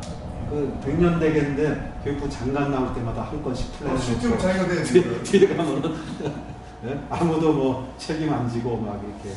이런 그 컨트롤하고 네. 저도 저쪽에 이제 옛날에 그 네. 이제 캡도 뭐 PPC 사이클에서의 네. 그 우리 사회 그 이제 우리나라가 이제 어느 정도 되니까 이제 저쪽으로 넘어갈 수 있는 업적 평가 시스템, 인거 평가 시스템 네. 그런 것들을 좀 우리가 연구를 해 나가고 그럼 창의력도 그런 데서 놓고 하니까 위에 플랜 쪽만 자꾸 하니까 목표만 설정은 맨날 바꿔. 실제로 지금 뭐 캡도 얘기했지만 많은 좋은 플랜은 여기서 오거든요, 사실. 그렇죠. 네, 근데 우리는 그동안 우리가 워낙 없다 보니까 외국 거 모방하다 보니까 맨날 외국에서 플랜 주다 보니까는 우리 옷에 안 맞고 뭐 이런데 사실은 여기서 오는 경우가 많죠. 그래서 우리가 이제 갈 게 좀 되면 우리도 뭐 처음에 이제 패러다임 시프트가 우리가 지금 주제 아닙니까? 주제 쭉 하는데 이제는 오늘 나 말씀 그 사람 도중에서 쭉 핵심이 이거라고 생각하는데 우리가 앞으로는 요 밑에 체크 액션 쪽의 개념이 좀 많이 우리 창의력이나 교육 시스템이나 모든 우리 사회 전반적인 의식이 그쪽으로 좀 비중이 주어진다면 좋겠다. 최근에 우리나라도 이제 실명제, 뭐 품질 실명제, 무슨 실명제가 네. 이제 한번 했으면 누가 했는지 계속 네. 모니터링해서 책임져 가는데 그 중국도 보니까 전에 내가 얘기한 것 같은데 그 주원장이 성 돼가지고 새로 만드는데 품질이 안 좋으니까 벽돌 실명제 하더라고요. 성벽 쌓는데 누가 그래가지고 끝까지 책임지게 이렇게 그렇게 나오더라고요. 물론 그쪽 가고 있어요. 그쪽으로 좀 이제 앞으로 그쪽으로 자꾸 몰아가야 될 것 같아요. 우리가 그래야 발전하죠. 그리고 이제 미국 같은 경우는 사회적으로 사실은 이제 약속 지키고 이런 거에 컨트롤의 핵심 부분이 사실은 금융이고, 그러니까 돈이죠, 돈 거래. 요거에 얘기했듯이 전에 얘기했듯이 우리 미국에서의 체크, 이게 사실은 이 컨트롤을 해나가는 핵심, 이 체크 가계 수표, 그리고 사회 전체의 어떤 신뢰를 쌓기 위한 핵심 개념이라고. 지금 우리 사회가 이쪽으로 좀 많이 움직여가는 것들이 보이거든요. 우리 그 세월호라든지 모든 대처하는 것들이 우리가 그래도 우리 국민들이 의식이 높아졌어요. 저는 희망적으로 생각하는데 이쪽으로 좀 많이 보완되고 있으니까 우리 공부하는 사람들이 자꾸 그쪽으로 이렇게 해야 될 거라고 봅니다. 예. 그 제가 내가 옳다고 생각하면서 접목하는 이 명제를 사람들이 뭐랄까 아까 선생님께서도 이거 헷갈리게 하잖아요. 이제 지금 우리가 지금 이런 아까 저 그랜드 캐년 이런 예를 들어봐서 근데 제 생각에는 이 헷갈리게 하는 사람들이 전에부터 종교 지도자, 정치 지도자들이 이 하나의 자기네들이 이 사람들을 리드하기 위해서 이제 그렇게 순하게 이제 착한 양들을 만들려고 이론을 피다 보니까는 결국은 이런 일이 일어났다. 그런 부분도 굉장히 크다고 봐야죠. 그러니까 내가 교회다 그러면은 교회를 시스템으로 봐야죠. 그 밖을 보는 놈은 그거는 일이 아니고 또 내가 뭐다 그러면 그것만 생각하게 해야 거기서의 가치관이 다 통일되죠. 근데 더 넓게 보는 놈이 있으면 이놈은 이제 우리 조직을 파괴할 수 있는 적이 되니까 그거에 대해서는 자꾸만 이제 여기서 넓게 보는 시야를 나와야 되겠죠. 그리고 아버지가 만약 아들들 때리면 그거는 죄가 아닌데 아들들끼리 이제 서로 못 싸우게 하려고 서로 누가 때리면 그건 죄다 이렇게 그러니까 죄의 개념이 그런 극단적으로 얘기하는. 오늘 우주하고 개인까지 얘기 나왔거든요. 그럼 이제 우리 지구가 인구가 이제 팽창하는데 이걸 어떻게 볼 것이냐. 또 여러 가지 문제에서 우리가 남북이 어떻게 이제 공존해 가야 되거냐, 이기주의를 가는 거냐 이런 문제도 있을 거고. 지금 이제 여기다 쓰셔보는 좀 법을 지키지 않는 거, 법을 지키는 선준 사회인데 우리는 법을 지키지 않으면 어떻게 이제 지키는 사회로 가야 될 것인가? 교육은 그럼 과연 어떻게 해야지 이제 수능 시험만 잘 치는 것이 옳은 거냐? 그러면 어떻게 해야 되는 것이 옳으냐? 안 되더라도 이런 방향으로 나가야 되지 않겠느냐 하는 그런 철학은 있어야 될 것 같아요. 어떻게 생활 철학을 해서 애들이 경쟁에서 살아남고 잘 살 수 있을 건가? 이런 것만은 좀 있어야 될 것 같아요. 실천을 못하더라도 그런 것이 한번 좀 토론이 됐으면 좋겠다. 오늘 시간은 뭐 별로 없겠지만은 선생님 생각에는 과연 우리 애들을 어떻게 하면 애들이 건전하게 인간적으로 살 수 있다고 보시는지. 그거에 답하기에는 좋은 강의를 하셨는데 이렇게 하시면서 뭔가 좀 생각을 많이 하시면서 가르치고 살아오셨을 겁니다. 사실은 저는 그쪽이 전공이 아니고 굉장히 프랙티컬한 업무를 좀 하기 때문에 네.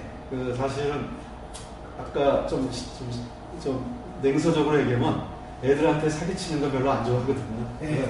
있는 대로 네. 까놓고 네. 사회를 이렇다 하고 예. 그러면서 강조하는 거는 네.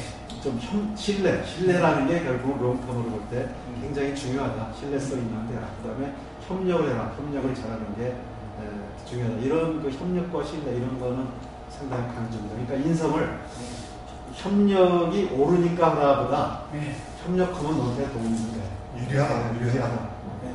그다음에 인간적 퀄리티도 높다고 그래 사람들이. 그럼 이제 이런 정도로 얘기를 합니다. 그러면 가르치실 적에 사회에 성공하는 인간은 어떤 것이다 하고 뭐 모범 답안이 있을 거 아닙니까? 저 모범 답안 잘 안 갖습니다. 저 개인적으로는 이게 환경에 따라서 사실은 모범 답안을 딱 가지고 사는 게 제가 볼 때 생존력이 약한 것 같아요. 인간주의가 그래서 네, 나요. 그래서 좀 그것도 환경에 따라 좀 어느 정도 상대적으로 조금 번야 들어. 아니 정 교수님 모범 답안이 없다는 게 무슨 말씀이세요? 환경에 적응해서 살아남을 수 있는 사람이 모범 답안이죠. 아까 가르칠 때 그렇게 설명할게요. 그래, 그게 이기적인 거냐, 이타적이냐, 협력적이냐 이렇게 가면서 할 텐데 어떻게 일단은 기부하고 네. 일단은 기부하고 그겁니다. 관대응 맞대응을 하다가 답을 관중에 잘못하거든. 난 오늘 그렇게 답을 내렸어. 맞아요. 네. 일단은 기부하고. 기본은 자세로 살아가다. 단 소용하면 상대방이 그 가치가 없으면 저 허구되지 말고 좀 이렇게 협력하게. 관대한 맞대응을 하라는 게 오늘 답을 했었어요. 그래서 저는 오늘 그게 오늘 제일 낫네. 그러니까 제 생각에는 어차피 같은 종끼리 서로 먹이 경쟁하고 예. 어떤 짝짓기 예. 경쟁을 하게 돼 있잖아요. 예. 그러니까 어쨌든 우리가 지금 현대 사회가 5, 60년도 뭐 그때까지만 해도 하루 세끼 밥 네. 먹으면 부자라고 또 할 수 있는 사회도 살아왔는데 지금 너무 풍요해졌잖아요. 그때 비하면. 그러니까 어떻게 하면 그 물질, 욕망을 적게 하면서도 살아갈 수 있는 사회, 그 정치하는 사람이나 학자나 선생님이나 이런 지도자들이 그렇게 욕망이 작으면서도 살아갈 수 있는 그 생각과 그 집단의 그 생각을 갖게끔 하면 사람들이 좀 더 행복하게 살 수 있을 거예요. 예, 그거는 저도 그게 우리 사회가 가야 될 길이라고 생각합니다. 그래서 너무 사람들이 물질적 경쟁에 너무 매몰돼가지고 사실은 거기에 대한 소모가 너무 큰 것 같아요. 자원 속에 네. 교수님 쭉 이렇게 해오셨는데 너무 커. 요약을 해서 몇 개, 한 3개 이렇게 축약을 해서 한다면 어떤 식으로 얘기할 수 있겠습니까? 이렇게 그 얘기가 제일 좋은 것 같아요. 맞대응 하나만 얘기할 거 아니라 하나도 너무 간단해. 맞대응의 첫 번째는 네. 그 맞대응 전략인 게 네. 기버로 살아, 기버로 살아라는 것도 사실은 이제 남한테 베풀고 협력하고 이렇게 살아가라. 근데 기본적으로 항상 뭐 절대적으로 그러다 보면 포구가 되니까 그거 또 그거에 의지해서 테이커들이 자라나요. 기버들이 테이커가 자라날 수 있는 하나의 그 토양들이거든요. 그런데 테이커가 많은 사회는 좋은 사회가 아니거든요. 사실 그래서 좀 테이커에 대해서는 좀 응징을 가하면서 좀 전체적으로 좀 협력적이고 이타적인 그런 행동을 많이 하면은 좋다라는 거죠. 그렇죠. 옛날 조선 시대만 해도 이 뭐라 그럴까 그 선비들이 네. 그 냉수 배고프면 네. 그 물 한 그릇 네. 먹고 나와서 네. 있으신다고 이런 어떤 선비도가 또 오늘날 더 네. 참 필요한 것 같아요. 근데 지금 말씀하셨듯이 저도 다른 나라들을 이렇게 많이 좀 들여다보는데 뭐 스웨덴 같은데 복지가 잘 돼 있다고 그러는데 참 보면은 정말 사람들이 편안해요. 살아가는 게. 근데 그 편안한 근데 오늘 또 어떤 문헌 기사에서 미국도 그 중간 미국 가정의 딱 중간 그러니까 미국이 2억 뭐 3억이면 1억 5천만 정도 되는 사람의 소득이 5만 2천 불이더라고요. 그 소득이. 그러니까 실제로 그렇게 높지가 않아요. 그 다음에 대도시 같은 데서는 20만 불이면 굉장히 많이 버는 사람인데 거기도 집 사는 거, 집세 집 갚고 뭐 보험료 내고 뭐하고 애들 교육비고 나면 사용 돈이 별로 없다고 사용이 실질적으로 사실 한국 사람들은 뭔가 선진국이 되면 지금보다 굉장히 풍요로운 뭐가 열릴 거라고 하는 착각 속에서 막 그걸 달려가는데 사실은 이미 끝까지 왔거든요. 우리가 달려갈 데가 없어요. 사실은. 그러니까 지금 결론은 이 정도 아까처럼 옛날하고 비교하면 얼마나 풍요롭습니까? 이걸 풍요롭다고 하고 여기서 물질적인 욕구가 충족됐다고 해야 되는데 우리는 아직도 뭔가 물질적 욕구가 그냥 엄청 굶주린 사람처럼 막 악쓰고는 그런 부분이 사실은 우리가 해야 되는 부분인데 아까 스웨덴 이런 데들도 이제 기본적으로 복지 국가니까 이제 아까 경쟁이 늦어도 살만한 거죠. 근데 그 사람들이 거의 가는 거다 보니까 이 사람들이 의식주를 굉장히 심플하게 하고 그 다음에 큰 욕망이 없어요. 근데 뭐 옷에 돈 안 들어가죠. 먹는 거 요새는 그렇게 비싼 거 아니에요. 뭐 그러니까는 그러고 근데 우리나라 사람들은 이 남보다 경쟁, 막 교육비 더 잘 가르치려고 애들 투자하고 뭐 명품 입어야 되고 뭐 유모차도 1,000만 원서부터 막 이런 거 해야 되니까 쓸데없는데 막 경쟁의 에너지를 쓰다 보니까 서로 힘들어지는 그 경쟁이라는 게 아까 얘기했던 게임적 성질은 저쪽 사람이 경쟁이라는 것도 소위 말해 아까 보면 테이커들끼리 싸움이거든요. 우리 협력적이나 경쟁적 제가 나한테 과시해? 나도 과시해. 이게 이제 컴피티션이 되는 순간 서로 최악의 길을 가는 거예요. 사실은 서로. 그래서 한국이 어떻게 보면 전부 아까 마테오 고세 보면은 협력적인 게 아니라 전부 그냥 남을 좀만 잘나면 깔아먹는 게 뭐 쟤도 나한테 앉으려고 하면서 이러한 그 상호 테이커들의 소사이티가 아니야. 우리 전에 그랬더니 천민들이 모여서 사는 이러한 게 좀 빨리 이런 거는 사실은 마음만 바뀌면은 바뀔 수 있는 거거든요. 그래서 그런 부분들이 사실은 좀 뭐 어떤 사람들이 그걸 해결될지는 모르지만 지금 이제 저는 생각할 때 많이 지금 개선되고 있어요. 우리가 전에보다는 지금 빨리만 하질 않거든요. 점점 좀 그래도 여유를 가지려는 사람들이 많아졌어요. 그리고 우리가 좀 저는 볼 때는 상당히 우리가 패러다임 우리 10대 내가 선생님 이 제목이 우리가 모임에 제목을 하셨다고 생각하는데 그게 필요한 시기가 왔거든요. 그리고 오늘 정 교수님 말씀하신 데서 우리가 시와 체크와 액션이 필요한 그런 업적으로 우리가 가는 그런 조짐들이 많이 보이지 않습니까? 저는 희망적으로 봐요. 그리고 이제 아까 우리가 하는 참나 이런 게 어디에 속하는지 모르겠다고 제가 그렇게 했는데 사실은 지금 욕구가 우리 여러 단계가 있지 않습니까? 근데 지금 한국 사람들이 너무 지나치게 물질적 욕구에 뭔가 더 큰 패러다이스가 기다리고 있는 걸로 착각하고 너무 거기에 큰 가치를 두고 그 이상의 가치 쪽으로 너무 경시하는 이런 부분들은 빨리 좀 이렇게 성숙해져야 갈 것 같아 보입니다. 그게 우리 오늘 현실의 기본적인 문제점입니다. 근데 그에 대한 대안을 이제 정 교수는 어떻게 생각하시는지 듣고 싶습니다. 저는 지금 요 주제만 지금 너무 큰 아니, 요 주제가 선거 아니면서 선거 아닌데 예. 우리가 지금 경제적인 천민주의, 네, 경제적인 얘기를 하는데 그건 악이다.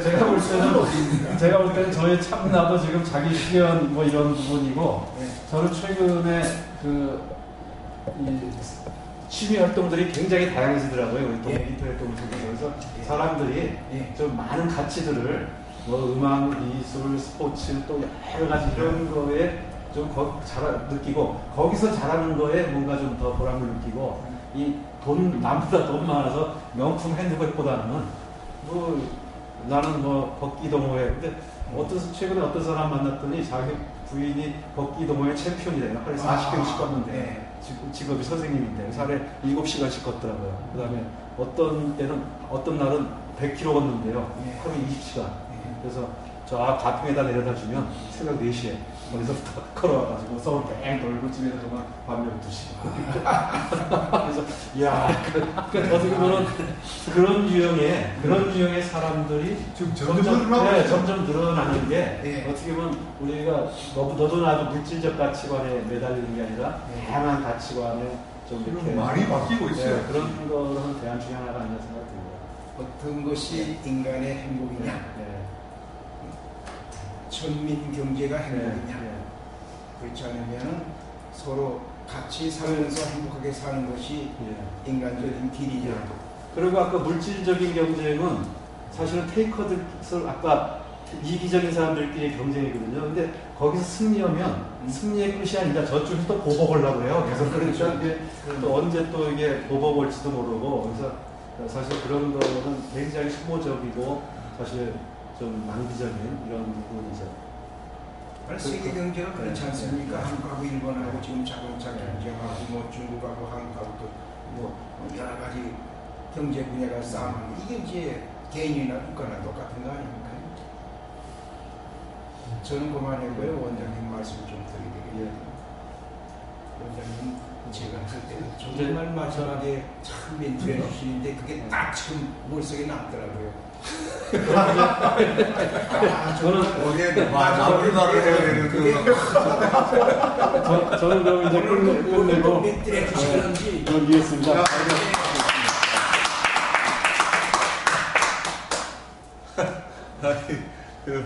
아니 저는 그래 오늘 사실 대안도 거의 다 있으셨던 것 같은데요. 네. 저희 나라의 가장 큰 문제가 네. 저는 뭐 서성하겠습니다. 짧게. 네. 사실 저희가 이론을 몰라서 문제가 되고 있는 게 거의 없고요. 거듭되니까 실제로 전 요거 참 좋은 것 같아요. 그래. 그러니까 네. 제가 이제 예전에 왜 공동선의 추구와 실현이라는 거 한번 발표했었던 거 네. 기억나시죠? 근데 이제 저는 이렇게 생각해요. 이런 모든 지식을 떠나서 네. 자기를 설명할 수 있는 연습들이 필요한 것 같아요. 이게 저희 나라의 공통적인 분들이 숨가쁘게 지식을 외우고 공부하고 살았어요. 근데 그러다가 보니까 어떤 땐 내 생각인지 남의 생각인지를 구별하지 않고 얘기하고요. 가능하면 남의 생각을 많이 얘기하는 사람이 똑똑한 사람이에요. 이게 제가 볼 때 아주 치명적이고요. 남을 공격하는 사람이 네. 공격하는 사람이고. 오늘 지금 정구석 교수 발표하신 내용에 네. 자기 생각을 사실 이런 표현을 딴 데서도 하지만 자기 표현을 해서 이렇게 압축을 해서 정리를 해주는 건 사실 귀한 표현이거든요. 네.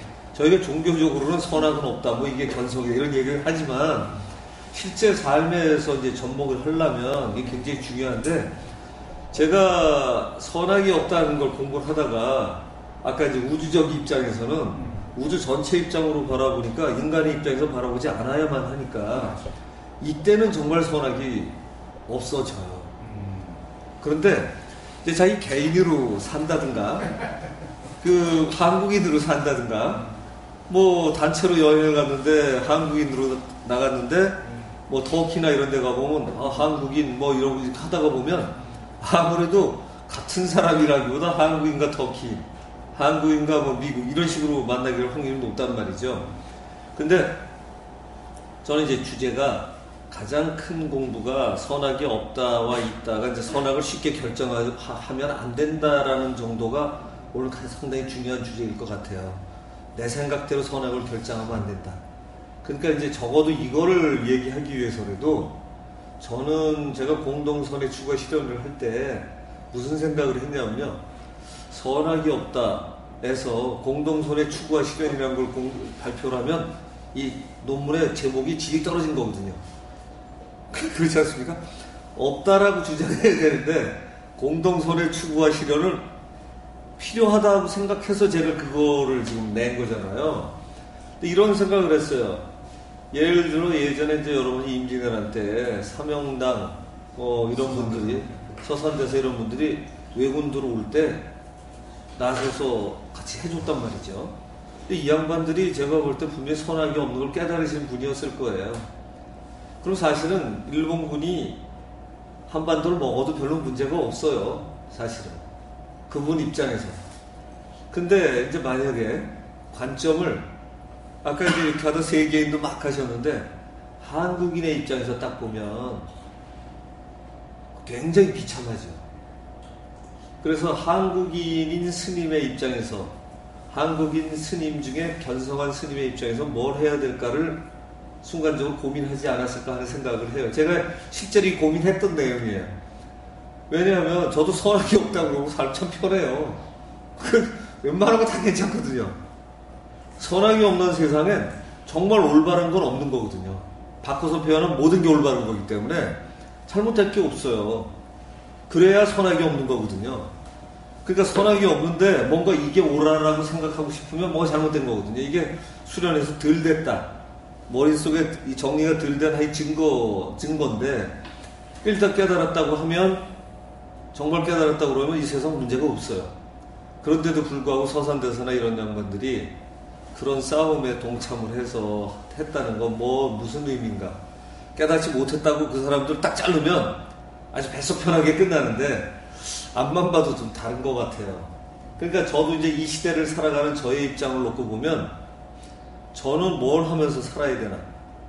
제가 이런 말씀 한번 드렸을걸요. 제가 참나 찾기를 가르치면서 가장 훌륭한 일이라고 예전부터 내려오던 일을 한다라고 생각을 했어요. 초기에. 근데 그건 이제 선악이 있는 거죠. 그런데 그리고 딴 책에도 다 그렇게 써있잖아요.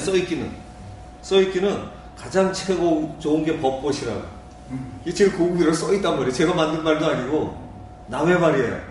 근데 제가 이 공부를 딱 하다가 이거 남의 말을 또 갖다 쓰는구나라는 생각을 한 거예요. 그러니까 제가 제 생각을 가지고 공부를 하겠다는 생각을 무지하게 했는데 좋은 말이 있으면 잘 것 같아요. 자기한테 갖다 써요. 굉장히 참 그것도 거지근성이거든요. 남이 해놓은 걸 갖다 필요하면 자기 갖다 써먹고 공으로 먹으려고 그러고. 그래서 이제 그때 반성을 했죠.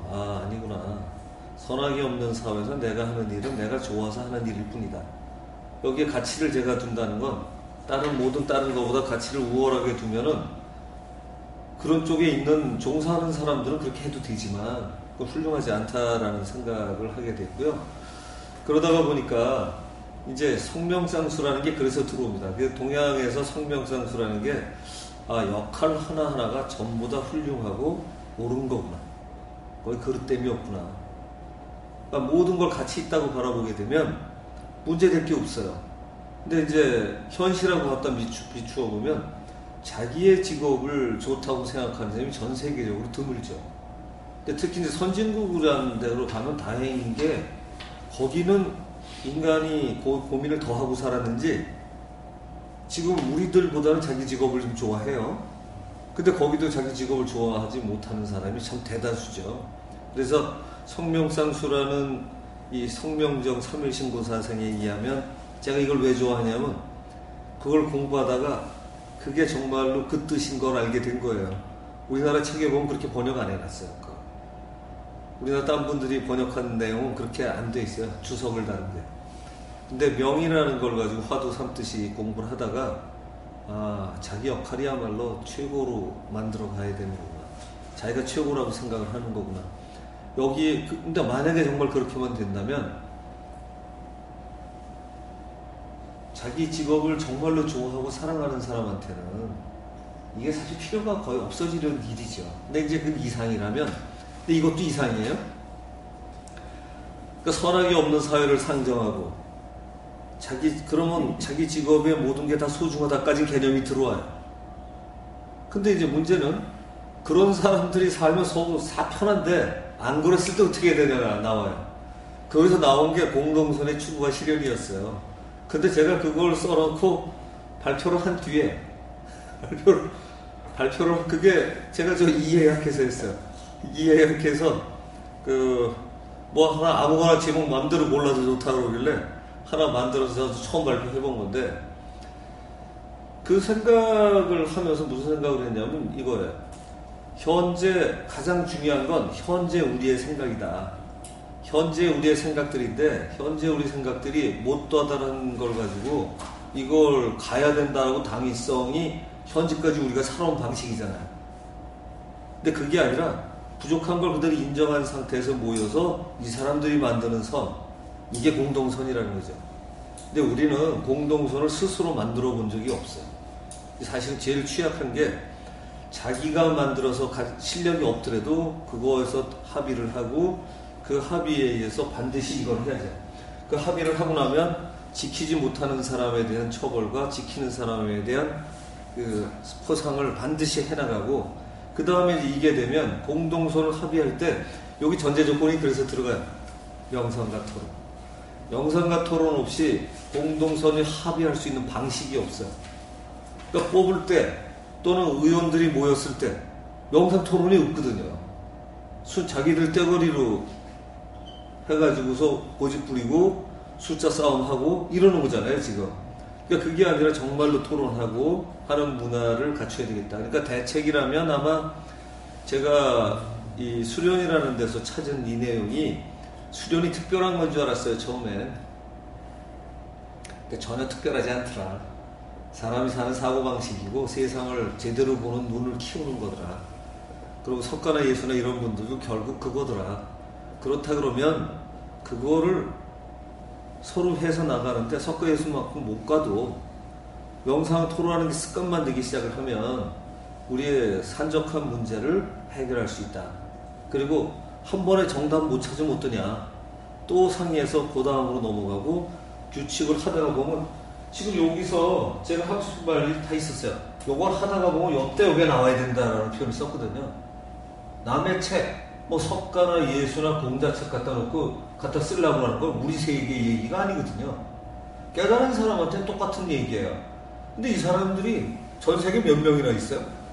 몇 명 없거든. 그 사람을 상대로 못하기 때문에 모든 사이에 섞여 있으면 이거를 실행을 하다가 문제점 있는 거 고쳐주고 그 다음에 공동선을 다시 규정하고, 공동선을 아시다시피 선을 나누는 방식이 이렇게 있더라고요.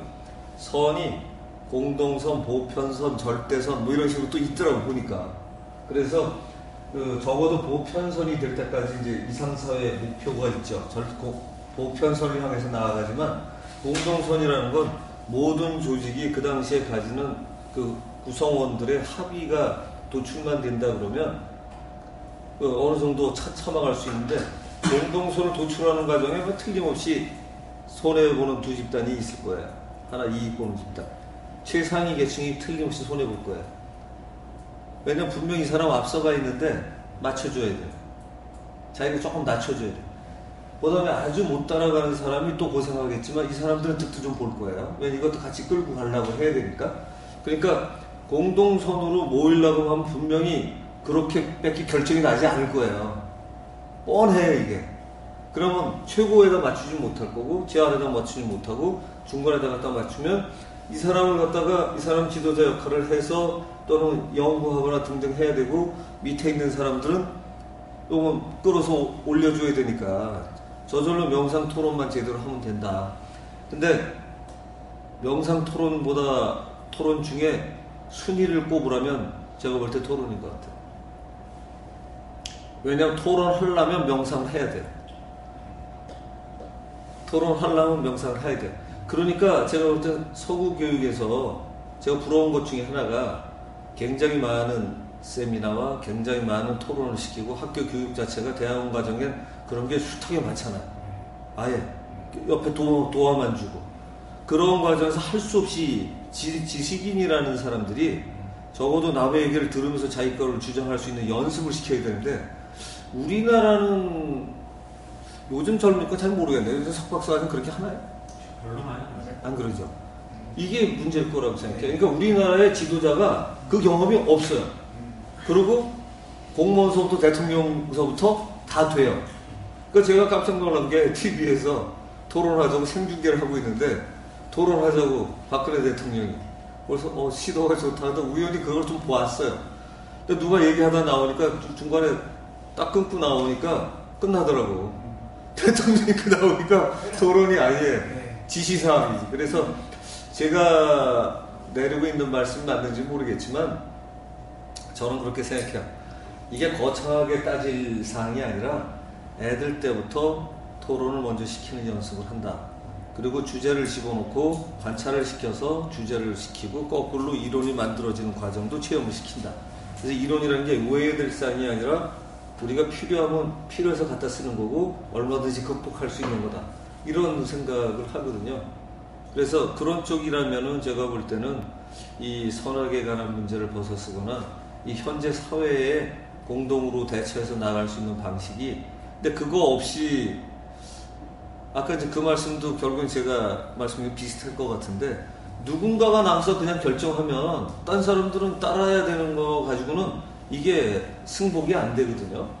그래서 승복되는 사회라면은 이제부터는 이 정도 가야 되지 않나. 그리고 가장 단순한 모델이지만 저는 이게 아주 나중에 써주셔서 아주 좋은데 시행을 해나가면서 고쳐가고 고치는 것도 합의해서 고치고 잘못됐지만 결정하고 그러니까 그거가 아닌가 싶습니다. 혹시 또 제 말씀에서 못마땅한 게 있으시면 말씀 주시면 부가 설명을 조금 드리도록 하겠습니다. 조 교수님 말씀하셔야죠. 토론이니까. 설명하시는 것 같아요. 제가 이제 이렇게 의견에서는 밝혀진 말씀을 해주죠. 토론이니까 토론해가는 거예요. 말씀하신 거에 대한 어떤 내용은 아니고요.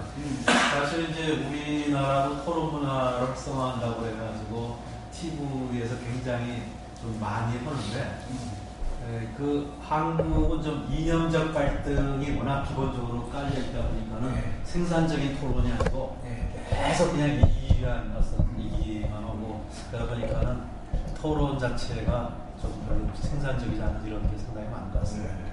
네, 그리고 하면 손해같이 그리고 남 얘기는 안 듣고 계속 내 얘기만 해서 또 저희 토론하다 보면은 서로 감론을 박는데 상대방이 얘기하고 끝나면 내가 진 것 같아요. 그러니까 또 내 얘기해야 돼, 한 얘기도. 그러면 저쪽도 그래가지고 하다 보면 싸움으로 가요. 이제 아까 한 얘기 또 오는 순간 서로가 짜증나거든요. 근데 그 서로 한 얘기를 또 계속해서 내가 마지막 얘기한 사람이 돼야 되는 거예요. 그래야 승리하는 것처럼 돼가지고는. 그래서 토론하면 잘못하면 싸움으로 가는 경우가 상당히 많습니다. 그래서 저희가 여기 토론회 한 달에 한 번 하잖아요. 그거 하면서 아시겠지만 답을 어떻게 몰라서 가만히 있는 게 아니라 그 하는 사람이 하는데 대꾸를 하면서 이제 시간을 가지고 가는데 그게 이제 서로 간에 저희가 그 연습이 안 된 것 같아요. 그러니까 정답을 안다고 해서 무조건 밀어붙이는 것도 아니고 서로 설득하는 과정을 통해서 가는 과정이야말로 제가 볼 때는 집단의 이익을 최대로 만들어 가려면 이 공동선이라는 요즘에 멋진 그 원래 전문 용어가 있으니까 그걸 찾아가는 연습은 돼야 될 것 같아요. 그러면 그 뭐라 그러나 어릴 때부터 인생의 가치는 뭘까? 무슨 직업이 좋을까? 이런 거 몇 가지만 학교 다닐 때 연습시키는 주제만 던져주면 많이 발전하죠. 그러면은 모든 직업이 처음에는 다 대통령 하다가 옛날에도 많이 바뀌잖아요. 네, 맞아요.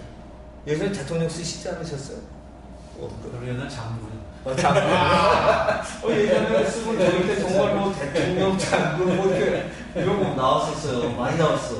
근데 요즘엔 좀 많이 바뀌잖아요. 근데 그런 식으로 이제 시대가 좀 분화되고 발달이 되지만 좀 더 자기 생각을 명확하게 표현하는 연습을 하고 그 자기 이미지 뒤에 숨는 연습. 어떻게 보면 이미지를 자꾸 자기가 만들고 싶어 하는데 영화 배우도 아니고 사실 그 착한 이미지, 아까 좋은 말씀하신 게 자기 선한 이미지를 괜히 남기고 싶어 해요. 그 별로 굉장히 좋지 않지. 위선 위약 다 좋은 거 아니잖아요. 그래서 그냥 자기 이미지가 아닌 자기를 그냥 보여준다고 하는 거죠. 이게 가치가 있게 인정이 돼야 되는데 친한 사람한테도 아마 이런 얘기 들어보지 않았어요? 제 친한 친구가 있는데 어릴 땐 친구예요. 어릴 때. 이 친구가 꼭 이런 얘기를 해요. 무슨 얘기를 하냐면 답들이 뻔한데 뭐 너희들 나이에 대해서 잘 모르는 바가 있겠지만 또는 내가 얘기 안 한 바 그래요? 한 몇 년 지나고 몇십 년 지나면 다 알아. 지가 모르는 지보다도 아는 게 있잖아요. 근데 꼭 그런 식으로 얘기하는 사람들이 있거든요. 그런데 실제로 그럴 때도 네 눈에 비친 나는 뭐야? 그러니까 한 번씩만 물어보면 간단히 해결되거든요. 나는 그 생각을 안 가지고 있는데 지가 아니라고 한다고 생각이 바뀌나? 그러니까 이제 이런 모습들이 사실 우리 노사간의 문제서부터 이런 것들이 전부 다 하나도 못 믿는 이유가 분명히 딴 생각 갖고 얘기하면 우리 서로 알거든요. 그러니까 마지막에 끝내도 저기서 얘기한 것처럼 마지막에 얘기하고 자기 결론 내야 되고 그거 아닌 것 같아요. 그래서 저희가 토론하는 경우에도 거의 그래요. 제가 사회 보느라고 마지막에 결론을 내지만 시작할 때 이러죠. 정답이 없으면 없는 대로 끝냅니다. 정답을 도출하려고 하는 노력은 하지만 정답을 꼭 결정은 내지 않겠습니다.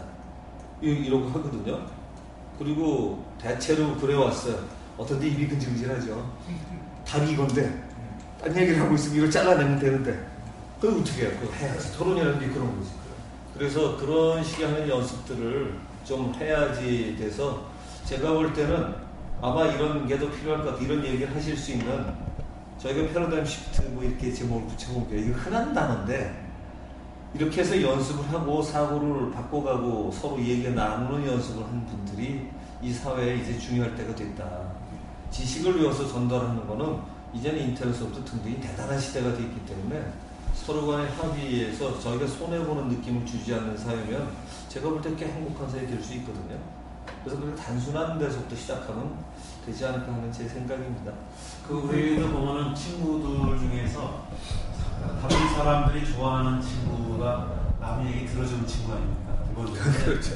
사실은 토론의 목적이 내가 가지고 있는 경험의 어떤 이그샘플의 샘플에서 내린 결론을 다른 샘플이나 다른 이그샘플을 보면서 내 의견을 더 보편적인 확장해가는 건데 이제 그 목적에 있는 건 남의 얘기를 잘 들어줘야 되는데 많은 사람들이 이기려고 하거든요. 승부를 가려서 그러니까 결국은 서로 안 들으려고 그러고 또 피곤하고 설사 저 얘기가 맞는 것 같아도 인정의식고 그래서 결국은 친구도 그렇고 결국은 토론도 그렇고 대화도 그렇고 남의 얘기를 잘 들어주고 결국은 또 그걸 듣고 자기 유연을 넓혀가는 이게 이 태도가 결국 핵심인 것 같은데 그런 마음가짐을 먼저 갖도록 먼저 자꾸만 유도하는 게 필요할 것 같습니다. 그렇죠.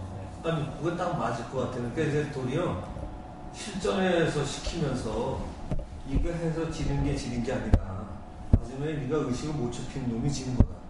넓힌 사람이 이기는 거다. 이거를 만들어가고 토론이 아마 계속만 되면 틀림없이 계속 듣고 남 얘기 듣는 사람이 승리할 거예요. 그래서 그 대목도 저는 아까 이 경쟁과 화합이라는 말씀 주셨는데 그것도 어차피 경쟁이다. 어차피 경쟁의 사회에서 남말 더 잘 듣는 사람이 경쟁에서 우위에 쓸 거다라는 문제가 될 건데 이제 현실적으로 이런 문제는 있는 것 같아요. 지금은 조금 더 아부자라거나 조금 더 뭐 잘하는 사람 이런 사람들이 성공할 확률이 아직 더 높은데 앞으로는 분명히 토론도 많이 하고 토론을 통해서 자기 생각을 깊이 해야 되겠다는 생각도 하고 주제가 계속되면 분명히 책을 뒤지고 인터넷 뒤져야 되거든요. 그 다음 준비를 하려면 할 수 없이 자기가 필요해서 공부하는 걸 이길 재간이 없기 때문에 그런 식으로 공부하는 연습만 시킨다 그러면 제가 볼 때는 뭐 거의 처음에 한 몇 달, 몇 년은 어렵지만 연습 때도 그런 사람들이 나오기 시작하고 특히 젊은 층이 나오기 시작한다면 아마 그때래야 창조 같은 것들이 저절로 쉽게 되지 않을까 싶습니다. 창조가 선언한다고 되는 것도 아니고 남의 생각에 틀을 깰 때만 가능한데 남의 생각을 틀고 자기 틀 깨기 가장 좋은 게 토론 아닌가요? 조금 전에 우리 정 교수 얘기하신 것처럼 자기 생각을 누가 깨주든가 남 생각 깨주면서 또는 자기 생각이 더 오라도 남 얘기 해주다가 번뜩번뜩 스쳐가는 것들도 많이 있기 때문에 그런 쪽이 되는 사회가 된다 그러면 아마도 좀 괜찮은 사회가 되지 않을까 생각을 합니다. 그리고 뭐 지난번에 말씀해 주셔서 제가 생각했는데요. 예전에 이런 얘기도 못하고 밥만 먹고 살아야 되는 나라에서 이만큼 성장을 했는데 왜 못 가겠습니까? 그리고 지금도 이쪽에서 저희들 문제도 제기하고 다른 데서 제기하는데 제가 볼 때는 아쉬운 게 여기는 나온 것 같아요. 근데 이런 거 해나가려고 할 때는 영상과 토론이 기초가 돼야 된다는 게 제가 볼 때 이게 교육의 가장 기본 방식이 되어야 되는 게 우리 사회는 이게 아직은 약해요. 그 명상과 토론이 좀 더 지배하는 사회가 돼서 모든 교육의 근간이 되기 시작하면 자기 교육, 자기 생각 이게 정리가 되는 시대가 될 거라고 생각을 합니다. 뭐 저희는 천나삭 기술위원이 거기에 조금이라도 일조했으면 하는 생각을 제가 가지고 있고요. 그게 저희 나름대로 그냥 이게 제가 좋아서 하는 자기 역할이라고 생각하고 있습니다. 예. 뭐 말씀 다 되셨나요? 저는 많이 했는데 그냥 한마디도 안 하신 분들이 있으니까 그분들의 의견이 어떤지 좀 모르죠. 그러니까 일부러 안 하시는 분은 괜찮고요. 억지로 시키는 것도 문제 같고. 네. 혹시 이제 정 교수님한테 문제가 없으셨는데 제가 얘기했더니 문제가 있다. 저한테 해주셔도 되고 추가해 주시거나 아니면 마치셔도 됩니다. 생태 시스템의 성각에서 무엇이 옳은가 이게 참 의미 있는 것 같아요. 네. 여기서 내가 어떻게 생각하고 옳은가 내 질문에서 노라고 할 수 아니요 하고 기본적으로 할 수만 있으면 이런 토론도 가능할 것 같아요. 이 앞에 화두가 멋있었죠? 네. 앞에 화두가 거의 이 전개 방식을 다 얘기하고. 진짜 의미 있는 것 같아요. 네. 감사합니다. 그리고 지금 말씀하신 데서 이제 조금 좀 덧붙여서 얘기하면은 최근 우리나라가 이제 최근에 창조가 필요해지면서 그 인문학적 소양이나 이런 거 하는데 사실은 이제 인문학적 소양이 어떻게 보면 저런 것도 굉장히 중요한 인문학적 소양일 것 같거든요. 그렇죠. 그렇죠. 근데 실제로 좀 인문학에서 저런 거를 제대로 좀 못하다 보니까 인문학적 소양이 필요하다 그러는데 인문학 전공한 사람은 안 뽑아요. 그러니까 이제 좀 어떻게 보면은 좀 저런 것들이 그런 쪽에서 굉장히 활발히 돼가지고 그런 쪽 전공한 사람들이 상당히 좀 토론도 잘 주재하고 잘 참여하고 거기서 결론이나 저런 것도 끌어나고 이렇게 한다 그러면 상당히 좀 우대받는 풍조가 될 것 같습니다. 거기 덧붙여서 제가 드리면 그 말씀 때문에 생각나는 게 있는데 우리나라 인문학이 말이죠. 이 양반들이 주입식으로 배워서 그런지 되게 유학이 갔다 오신 분들인데 이분들도 좀 주입식이에요. 제가 TV에서 가끔 보거든요. 참 그런 면이 아쉬운 것 같아요. 그러니까 우리 사회의 가장 약점이 어떤 거냐면 열심히 공부하고 외국어 공부해서 약간의 자기화 시킨 거. 이게 이제 유명한 분들이에요. 그러니까 아시다시피 경제학도 되게 수리경제학하고 들어오신 분들이거든요. 수학 좀 잘하시는 분들. 또 거기서 인문적인 거나 또 사회 전체적인 거 진짜 하면 최소한 5년 넘게 걸리니까 그거 하고 오신 분들이 드물어요. 그러니까 하다못해 아시다시피 한참 전에 시카고 대학 경제학과에서 박사학위 쓸 수 있는 자격을 얻었다고 해가지고 그거 자체가 한번 화제가 된 적이 있었거든요. 수리만 갖고 하니까 까다롭게 하니까 그렇게 해서 그 정도로 우리 사회가 아직은 꽤 훌륭하고 똑똑한 분들은 있는데 공부 방식이 그렇게 되어왔던 거죠. 그러니까 자기도 모르게 상대방이나 제자한테 요구하는 방식이 그게 그렇지 않다는 거예요. 그러니까 도리어 이제 더 문제 중에 하나는 그런 분들이 사회에 이 주류라는 거예요, 사실은. 그리고 남말을 덜 듣죠. 내가 어떻게 공부해서 했는데 힘들었는데 접시도 닦았고 뭐도 닦고 이러면 정말 할 말 없어지는 거거든요. 그래서 그 얘기를 충분히 들어서 얘기할 때는 내용만 갖고 해야지 자기 인생 다 버려야 되거든요.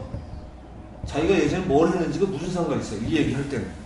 자기 지식으로만 얘기하고 이런 분위기가 돼야 되는 교육장 다 떼고. 우리나라에서 이게 될까요? 계급장 못 져요. 화나면 이제 갑자기 나이 찾고, 안 그러면 못 찾고 이제 이러잖아요. 그래서 그런 분위기가 굉장히 없어져야 된다고 생각을 하는데, 저는 오늘 무엇보다 이 선악이 없다에는 그런 거 다 들어가는 거잖아요. 그리고 선악에 이런 거 뭐 나이, 학력 이런 거 다 떠나서 지금 내가 아는 것만 갖고 한번 붙어보자 했을 때 우리가 학연, 혈연, 지연 다 떠나서 그것만 놓고 할 준비는 돼 있을까요? 그래서 자기부터 이거죠. 자기부터. 그래서 있는 것만 가지고 정말 자기를 드러내고 서로 그걸 알아봐 줄 수 있는 사람이 있지 않으면 창의성도 그렇게 쉽게 꼽히기 어렵고, 그래서 지금 이 교육에도 힘있는, 아까 얘기하신 것처럼 힘있는 사람의 결정이 공동선처럼 결정이 되면 큰일 나는 얘기죠. 우린 계속 이래온 거죠. 그래서 이제 지금까지 누구도 손해 안 보려고 하는 세계라 저는 희망을 가진 사람인데, 민주주의 바로 요건에 이제 만족했다.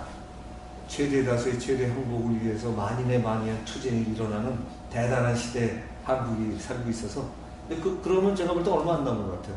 그거로 가서 다 꺾이는 거니까, 그런 민주사회의 수속이 되고, 그러면 이게 되는 거고, 그때 끌고 나갈 수 있는 준비를 갖춘 사람이 필요하다. 그 필요한 게 이제 제가 볼 때는 적어도 생각하는 법과 토론의 방식이다. 그리고 생각하는 법에 대해서는, 이거 제가 아까 사고훈련 써놓으셨죠? 사고훈련. 사고훈련이라고 누가 번역을 해냈는데요. 아인슈타인이 늘상 했던 게 사고훈련이래요. 그러니까 이제 어떻게 생각을 더 잘할 수 있나 하는 이런 훈련이 사실 그 생각을 깊이, 우리는 그런 걸 명상이라고 그러죠. 그죠? 근데 또 하나의 사고훈련이 토론이거든요. 그러니까 이런 모든 과정의 밑바탕을 이루는 그 과정을 건너뛰어서 그 위대한 물리학자 겸 철학자 됐듯이 저희도 똑같이 할 수 있다는 거죠. 똑같이.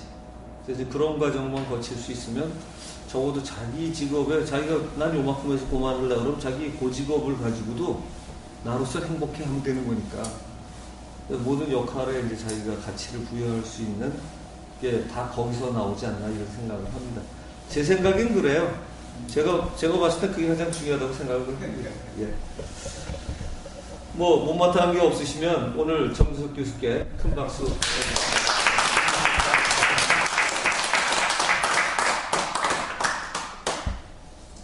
자, 이거 오늘 거 정규는 마치고요. 시간 바쁘신 분은 가셔도 되고 2부 잠깐 할까 합니다.